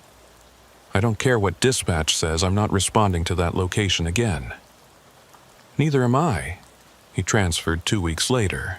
Last I heard, he was working traffic in Houston, far from FM 1121 and whatever waits 2 miles west of mile marker 18. The missing person reports continued. September 2019, elderly photographer. November 2019, geology student. January 2020, ranch hand who'd lived in the area his whole life and should have known better. All from mile marker 18. All heading west. All gone. The investigations followed the same pattern. Search teams deployed. Dogs tracking scents for 2 miles, then losing them. Helicopters and thermal imaging finding nothing. Cases filed as unsolved missing persons. No evidence of foul play. Presumed lost in wilderness. But I knew different, and so did the locals who avoided that stretch of road, who told their kids not to stop there, who drove past mile marker 18 without slowing down, eyes forward, not looking west. They knew. I started asking around quietly, talking to old families who'd been in the area for generations. Found a woman in her 80s named Sarah, who remembered stories from her grandmother. "Gran said that land was wrong," Sarah told me. Said her mother knew it, and her mother before that. Goes back to before the white folks came, back when it was just native tribes passing through. They had names for it. Places you don't go. Places that take. Take what? Whatever crosses the boundary. People, animals, doesn't matter. You step into that space, you don't come back. Did she say why? What's causing it? Just that some places are thin. thin between here and somewhere else, and if you're not careful, you fall through. Through to where? She shrugged. Wherever things go that don't come back. I asked if anyone had ever returned from the area west of mile marker 18. Not that I ever heard. Once you go past that line, you're gone. Simple as that. Then why haven't they closed the road? Posted warnings? What would the warnings say? Don't walk west or you'll disappear into thin air? Who'd believe it? Better to just know and avoid it. Let the fools who don't listen learn for themselves. The missing person count reached 18 by the end of 2020. 4 more in 2021. 22 people total since I'd started tracking, and probably more before that who were never officially reported. I stopped filing reports about it. Stopped trying to convince anyone there was a pattern.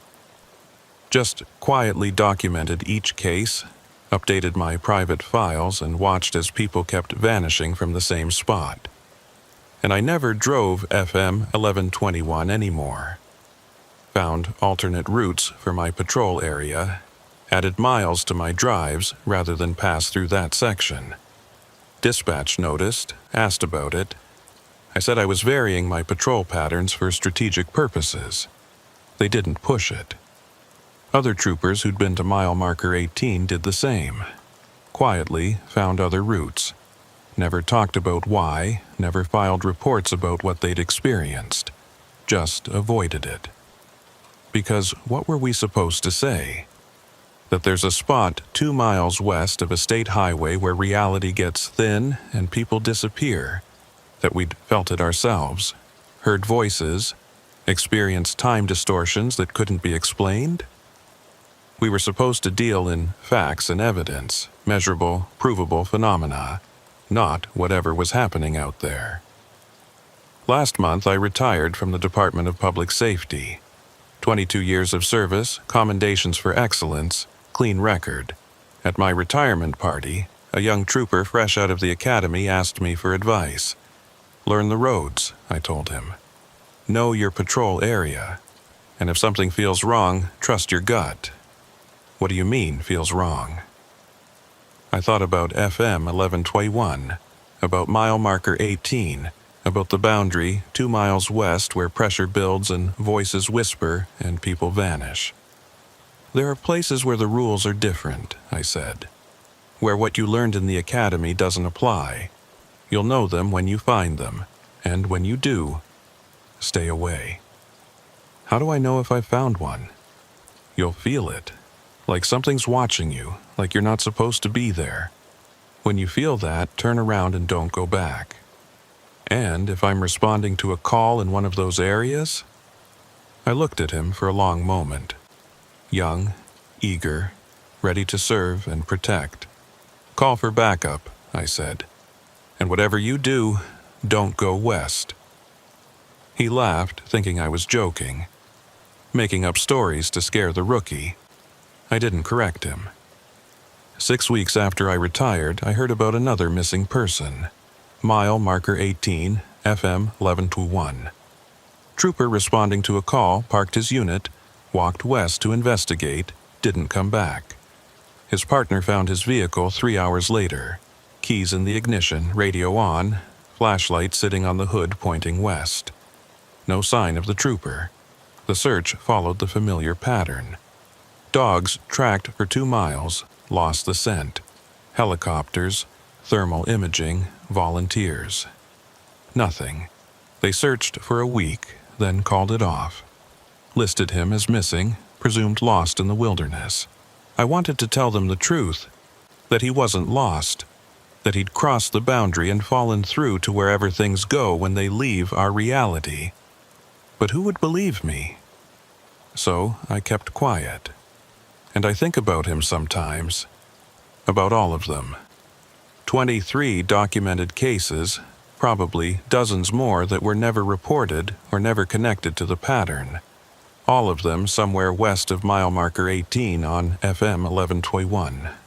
All of them past the boundary where the rules change and reality gets thin. I don't know where they are. Don't know if they're alive or dead or something in between. I just know they're not coming back. And I know that 2 miles west of mile marker 18, there's a place where voices whisper and time distorts and people vanish. A place I walked into once and barely made it out of. A place I'll never go again. Because some roads you stop using, not because they're dangerous, but because they lead somewhere you were never meant to go. And whatever's waiting there doesn't give back what it takes.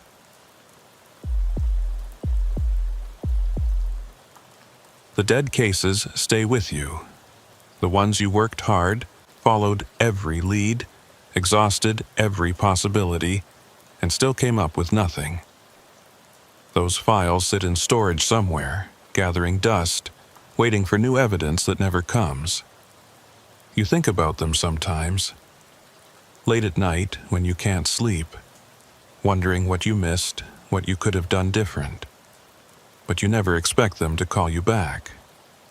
I've been with the Texas Department of Public Safety for 18 years. Worked major cases, minor cases, everything in between. Built a reputation as someone who doesn't give up easily, who follows threads until they lead somewhere or break completely. Most of my cases close. Arrests made, prosecution successful, justice served in whatever form it takes. But case number TX 2011-0847 was different. I worked it in August 2011, my 5th year on the job. Missing woman, 34 years old, name of Rachel Sawyer. Last seen at a rest area on I-20 near the town of Pyote, out in the middle of nowhere between Odessa and the New Mexico line. Her car was found abandoned at the rest area, keys in the ignition, purse on the passenger seat, phone plugged into the charger. Everything you'd expect if someone stepped away for a minute and was planning to come right back. But Rachel never came back. Security cameras at the rest area showed her pulling in at 3:42 a.m., parking in a well-lit spot near the building, getting out of her car. She walked toward the restroom building, entered through the women's entrance at 3:44 a.m. The cameras showed her entering. They never showed her leaving. We searched that rest area for days. Went through every trash can, every maintenance closet, checked the plumbing, the roof access, every possible place someone could hide or be hidden. Nothing. Interviewed every person who'd been at the rest area that night. Truck drivers, travelers, maintenance workers. Nobody saw anything. Nobody heard anything. Rachel walked into a restroom at a public rest area with working security cameras and vanished.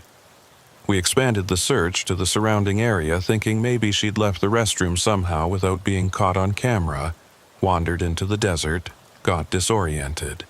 Found nothing.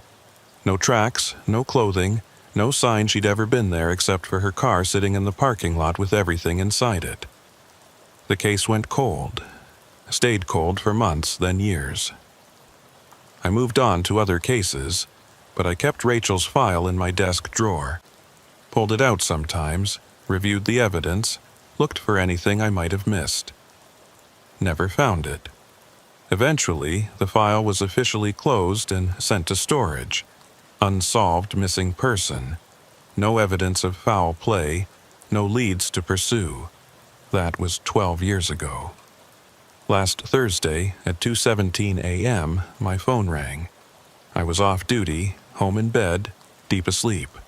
The ringtone was the special one I'd set for dispatch, the one that meant something urgent. I answered on the third ring. Hayes. Trooper Hayes, this is night dispatch.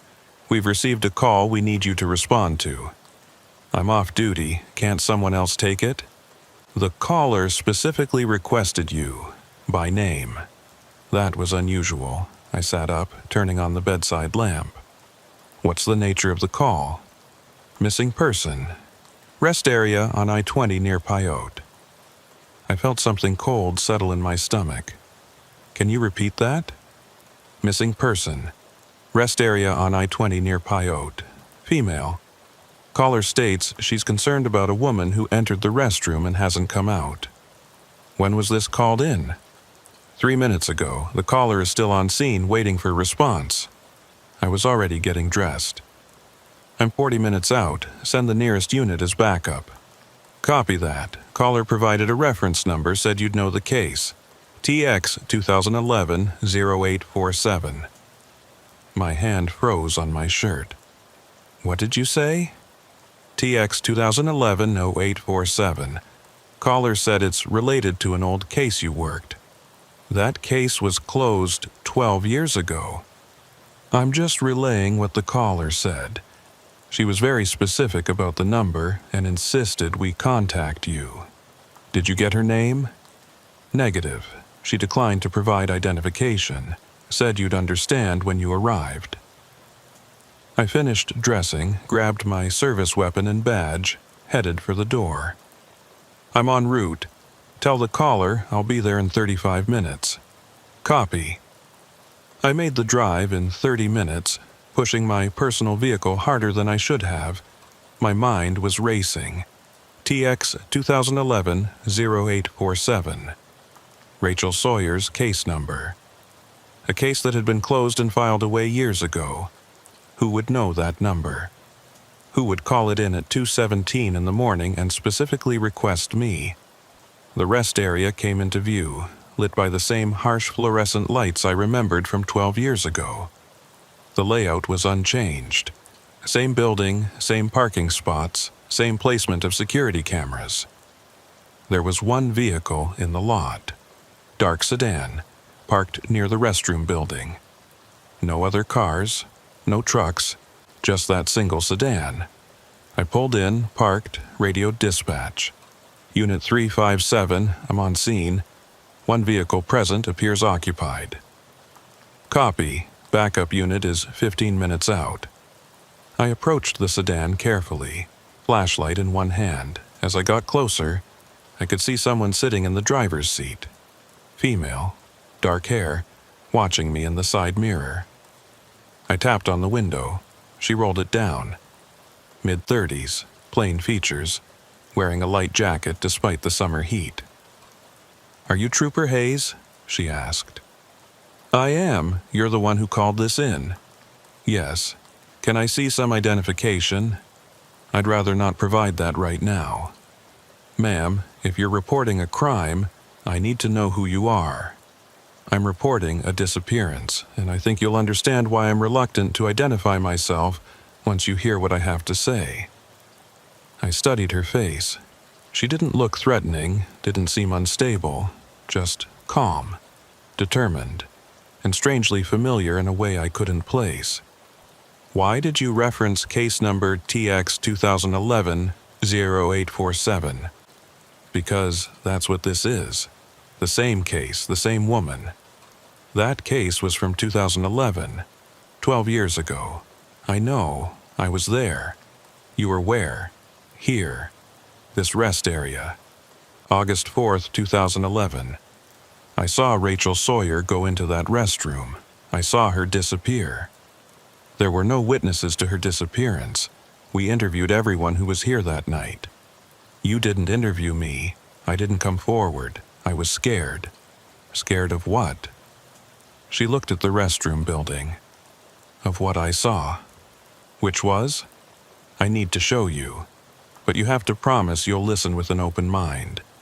What I'm about to tell you sounds impossible, but it's true. Ma'am, I need you to give me your name before we continue this conversation." "My name is Rachel Sawyer." I took a step back. Rachel Sawyer disappeared in 2011. "I know, I'm her." I looked at her carefully. The face was similar to the photos I remembered from the case file. Same general features, same dark hair, but the woman in front of me looked younger than Rachel would be now. Rachel would be 46. This woman looked mid-30s at most. You understand that impersonating a missing person is a serious offense. I'm not impersonating anyone. I am Rachel Sawyer, and I know how insane that sounds, but I need you to listen. Do you have identification?" She reached into her jacket, pulled out a driver's license. Texas license issued in 2009. Name, Rachel Ann Sawyer. Date of birth matched the Rachel from my case file. Photo matched the woman in front of me, but the license had expired 12 years ago. This doesn't prove anything. This could be the original Rachel's license. It is, because I'm the original Rachel. I've been trying to figure out how to explain this for 12 years, and I finally realized I just need to show you. Show me what? She got out of the car, walked toward the restroom building. I followed, hand near my weapon, ready for anything. She stopped at the women's restroom entrance, the same door Rachel had walked through in 2011. It happened at 3:44 a.m., she said. I pulled in to use the restroom, walked through this door, and everything changed. Changed how? I walked into a bathroom that doesn't exist. At least, not in the normal way. I'm going to need you to be more specific. When I walked through this door in 2011, I entered a restroom. But it wasn't this restroom. It was somewhere else. Somewhere that looks like this rest area but isn't. You're describing another dimension. I don't know what to call it, but I've been there for 12 years, and now I'm back, and I need your help to make sure it doesn't happen to anyone else. I wanted to dismiss this as a mentally unstable person with delusions, but something about her tone, her calm delivery, the specific details she knew about the case. Let me get this straight. You're claiming you disappeared into an alternate restroom 12 years ago and just now returned? Not exactly. I've been coming back every night for the past 12 years, trying to warn people, trying to stop it from happening again, but tonight's the first night someone actually saw me and called you. Someone saw you tonight? Yes. A woman went into the restroom 20 minutes ago. She hasn't come out. Same thing that happened to me is happening to her. That's why I called. I pulled out my radio. Dispatch, I need you to review security camera footage from the rest area. Check the women's restroom entrance, last 30 minutes. Copy, stand by. I looked at the woman claiming to be Rachel. If what you're saying is true, the cameras will show the woman entering. They will, but they won't show her leaving, same as they showed me entering but not leaving. 2 minutes later, dispatch came back. Unit 357, we've reviewed the footage. At 1:56 a.m., a female subject entered the women's restroom. No one has exited since then. 21 minutes. A woman had been in there for 21 minutes. I keyed my radio. I'm going to check the restroom. Send that backup unit code 3. I turned to Rachel. Stay here. You can't go in there. There's potentially someone in distress I have to check. If you go in, you might not come back. What am I supposed to do, stand here and wait? She looked at me with an expression I couldn't read, sadness maybe, or resignation. If you go in, take my hand. Don't let go. It's the only way to make sure you come back. Ma'am, I appreciate your concern, but I have a job to do. I walked to the restroom entrance, pushed the door open. Standard rest area bathroom, tile floor, metal stalls, sinks with automatic faucets, fluorescent lights humming overhead. Empty. I checked every stall. All doors open, all empty. Checked the corners, the ceiling, anywhere someone could potentially hide. No one there. I walked back outside. There's no one in there. Rachel nodded. I know, she's gone. Same as I was gone. Same as all the others. What others? Over the past 12 years, I've watched 17 people walk into that restroom and not come out. 17 people who disappeared the same way I did. I tried calling it in before, but nobody believed me. Tonight I used your case number, hoping that would get your attention. If this has been happening for 12 years, why haven't there been more reports? Because it doesn't happen every night, only certain nights, when the alignment is right. Alignment of what? I don't know. I just know that some nights, when you walk through that door, you don't enter a normal bathroom. You enter somewhere else. I was about to respond when my radio crackled. Unit 357, we've pulled the full night's camera footage. We show multiple subjects entering the women's restroom tonight, all exiting normally. The only one still inside is the subject at 156, but we also show someone who appears to match that description exiting at 203. That's impossible. I just checked. Nobody's in there and nobody's come out since I've been here. Footage clearly shows an exit at 203.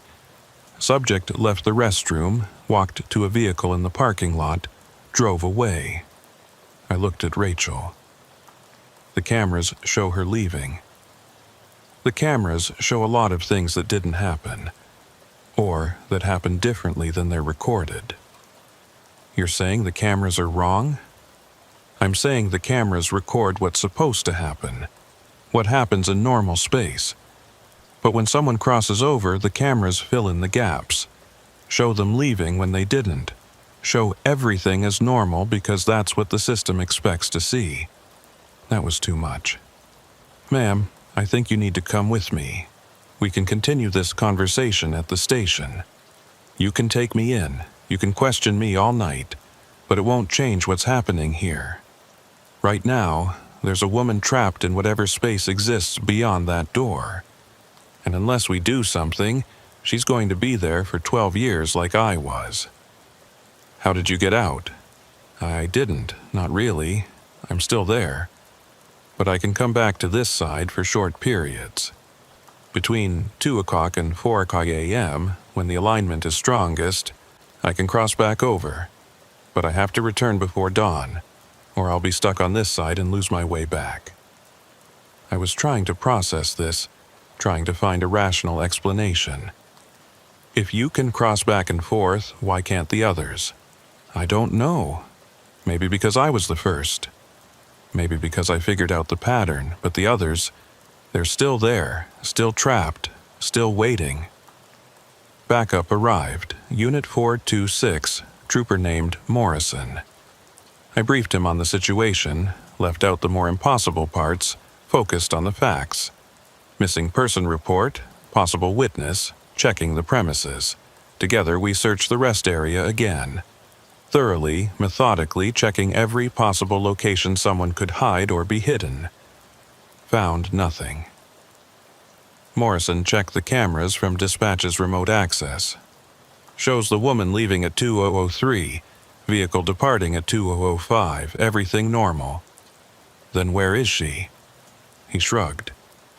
Maybe she did leave and our witness here got confused about the timing. I looked at Rachel.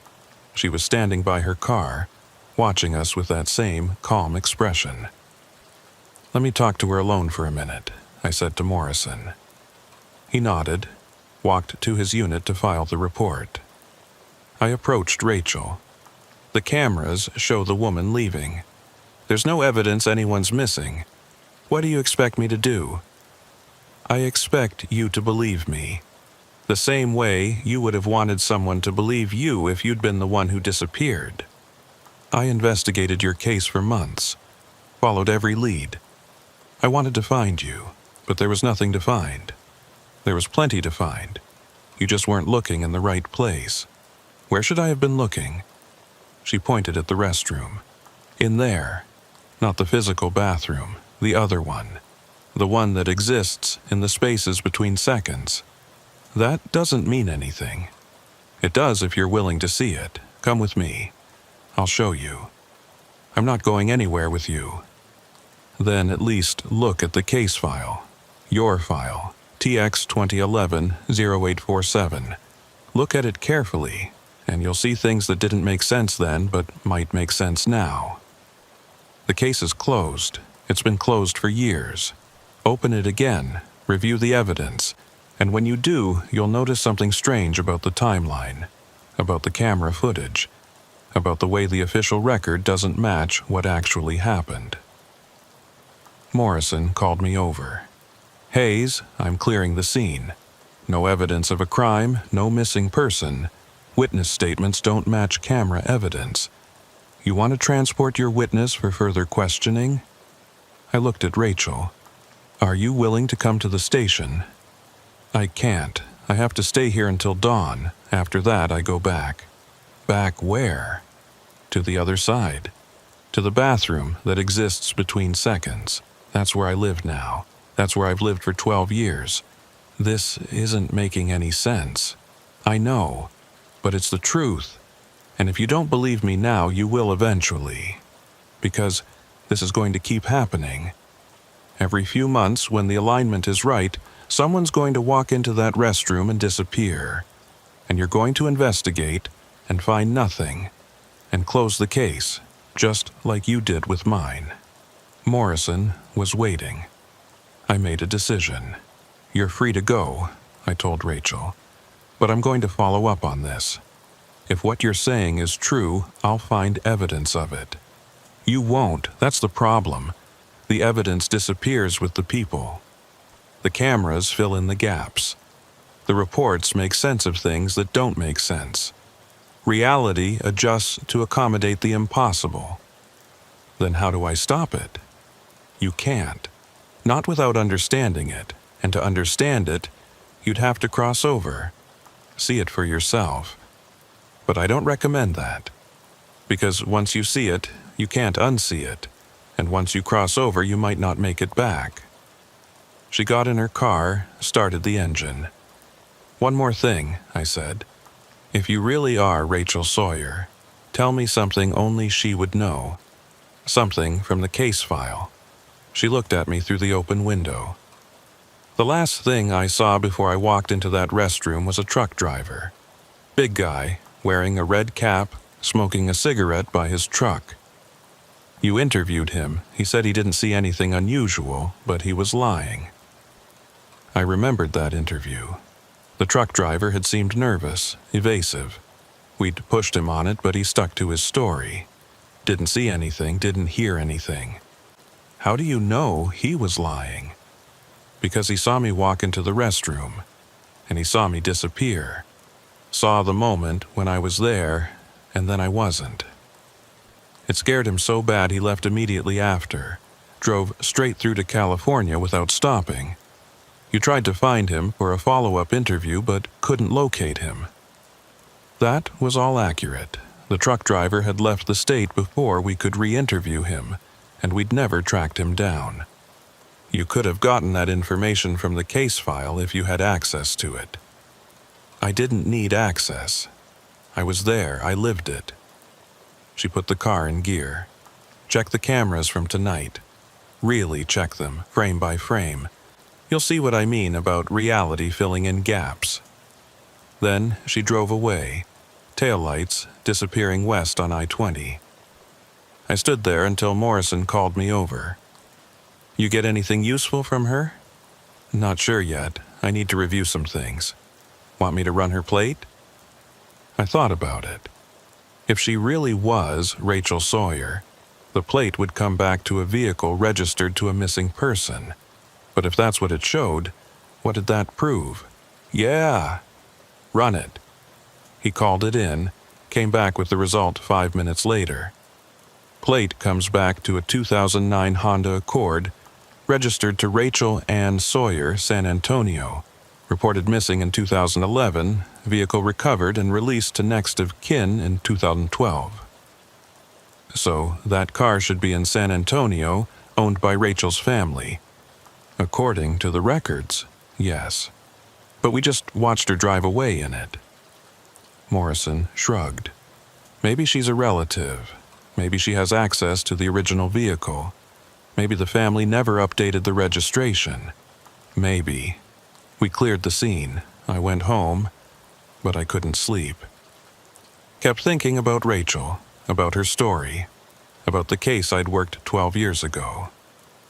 At 6 a.m., I went to the office, requested the case file for TX 2011-0847 from storage. It took 3 hours to locate it. When they finally brought it up, the clerk looked confused. "This is weird," she said. "The file number doesn't match our indexing system." What do you mean? TX 2011-0847 should be a case from August 2011, right? Right. But our system shows that case number was never assigned.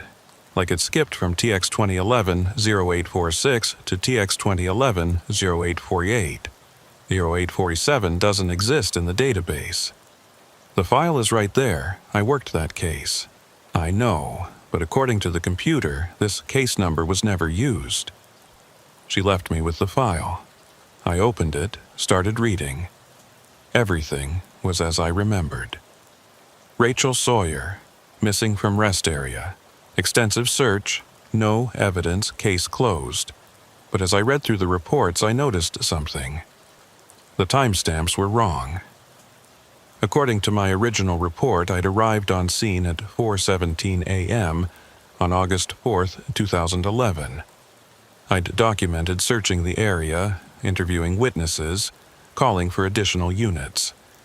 But the camera footage timestamp showed me arriving at 6:22 a.m. 2 hours later than I'd documented. I checked other reports from that night. Everyone's timestamps were off by approximately 2 hours. Like we'd all lost 2 hours somewhere and documented times that didn't match the camera evidence. I'd never noticed it before. Had never had reason to compare the report timestamps to the camera timestamps. They should have matched. There was no reason they wouldn't.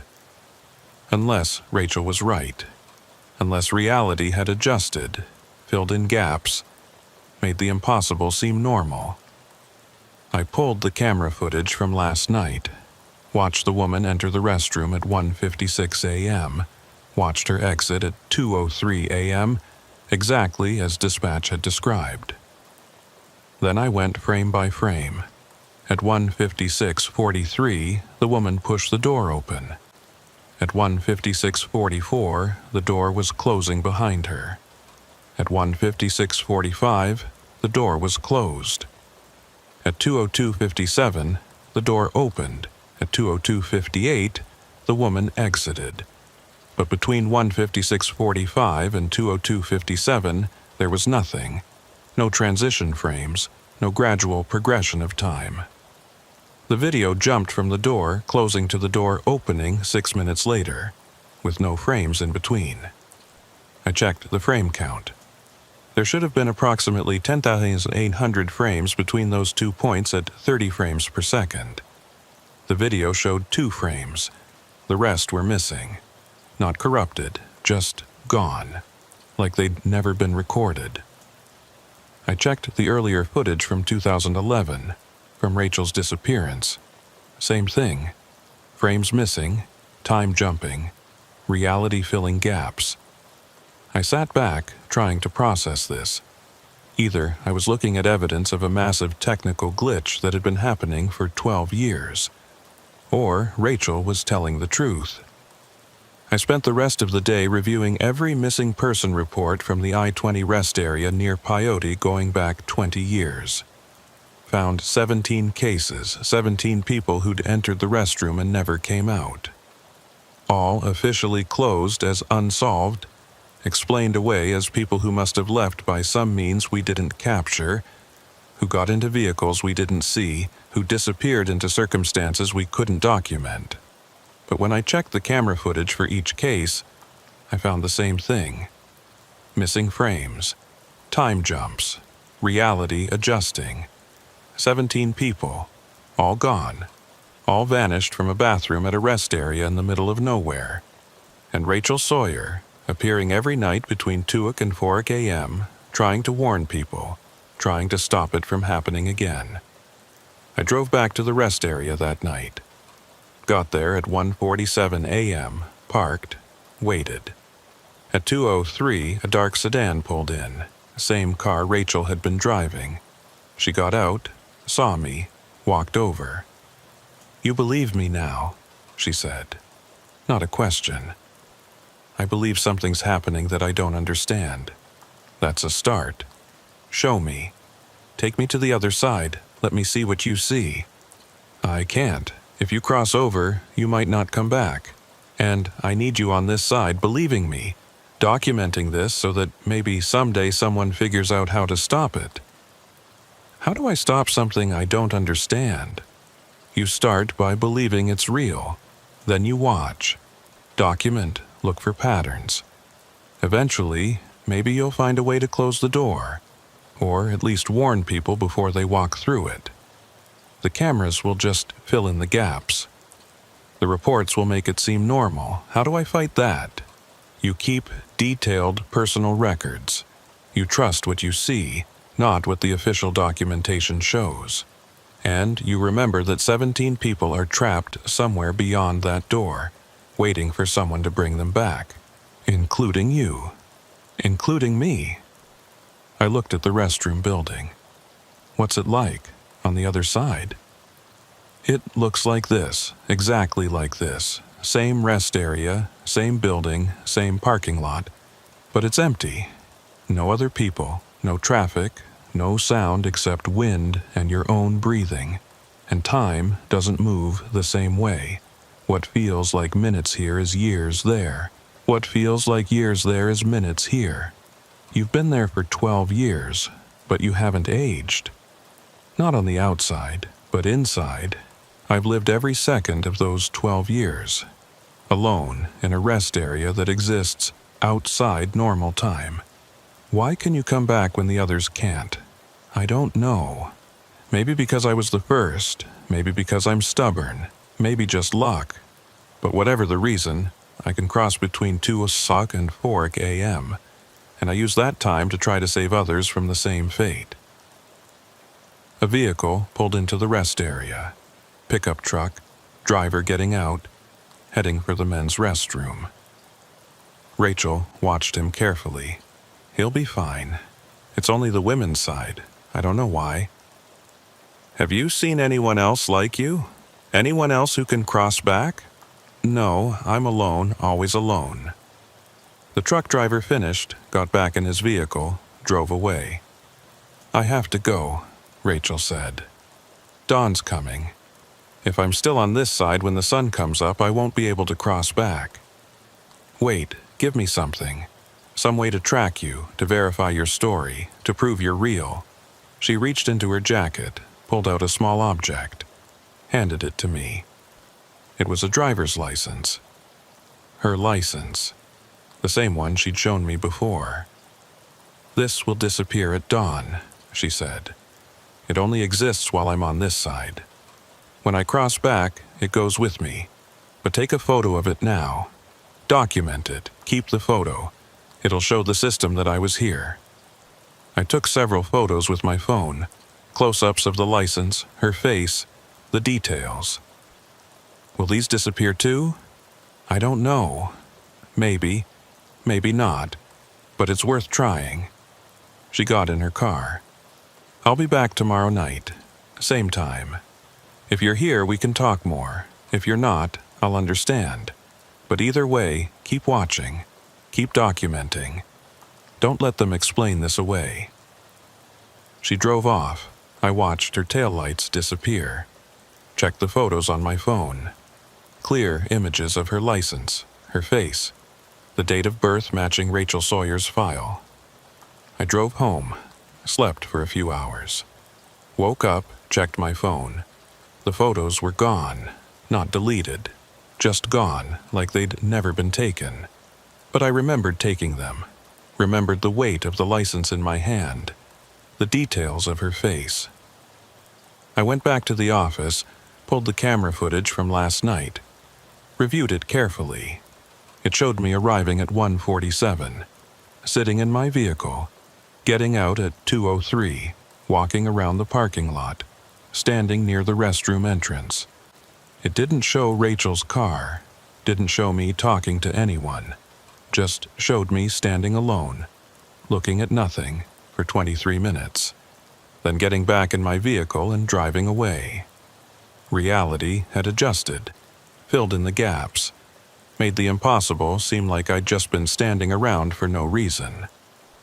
I tried to write a report about it, documented what I'd seen, what Rachel had told me, the missing frames and the camera footage. But when I tried to file it, the system rejected it. said the case number TX 2000 847 was invalid. I tried using a different case number. The system accepted it, but when I went back to retrieve the report later, it was gone. Just vanished from the database. I started keeping handwritten notes. Personal journal, not official records. Documenting everything I saw, everything Rachel told me, every missing frame and timeline discrepancy. The journal is in my desk drawer now. 47 pages of observations, notes, timestamps, theories. I go back to the rest area every few weeks. Sometimes Rachel is there, sometimes she's not. When she is, we talk. She tells me more about the other side, about the 17 people trapped there, about the strange physics of a place where time doesn't work normally. I ask her questions, try to understand the mechanism, look for patterns that might explain it. We don't find answers, but we keep looking, because somewhere beyond that restroom door, in spaces between seconds, 17 people are trapped, and Rachel Sawyer is trying to bring them home. Last week, another person disappeared from the rest area. Young woman, early 20s, entered the restroom at 2:17 a.m. The cameras showed her leaving at 2:24. But when I checked frame by frame, the frames were missing. Reality had adjusted, filled the gap. 18 people now. 18 people living in a rest area that exists outside time. And me, documenting it all, knowing nobody will believe me, knowing the official records will always show everything as normal. But I keep writing, keep photographing, keep trying to find proof that survives the reality adjustments. Because someday, someone's going to figure this out. Someone's going to find a way to close the door, to bring those people home, to stop this from happening. Maybe it'll be me. Maybe it'll be someone who reads these notes after I'm gone. Maybe it'll never happen. But I have to try. Because Rachel Sawyer disappeared 12 years ago, and every night between 2 and 4 a.m. she comes back, trying to save others from her fate. The least I can do is believe her. Even if the cameras say she was never there, even if the reports say nothing happened, even if reality itself insists that everything is normal. I know what I saw, and I know she's real, and I know that somewhere in the spaces between seconds, 17 people are waiting. I'm still trying to figure out how to bring them home.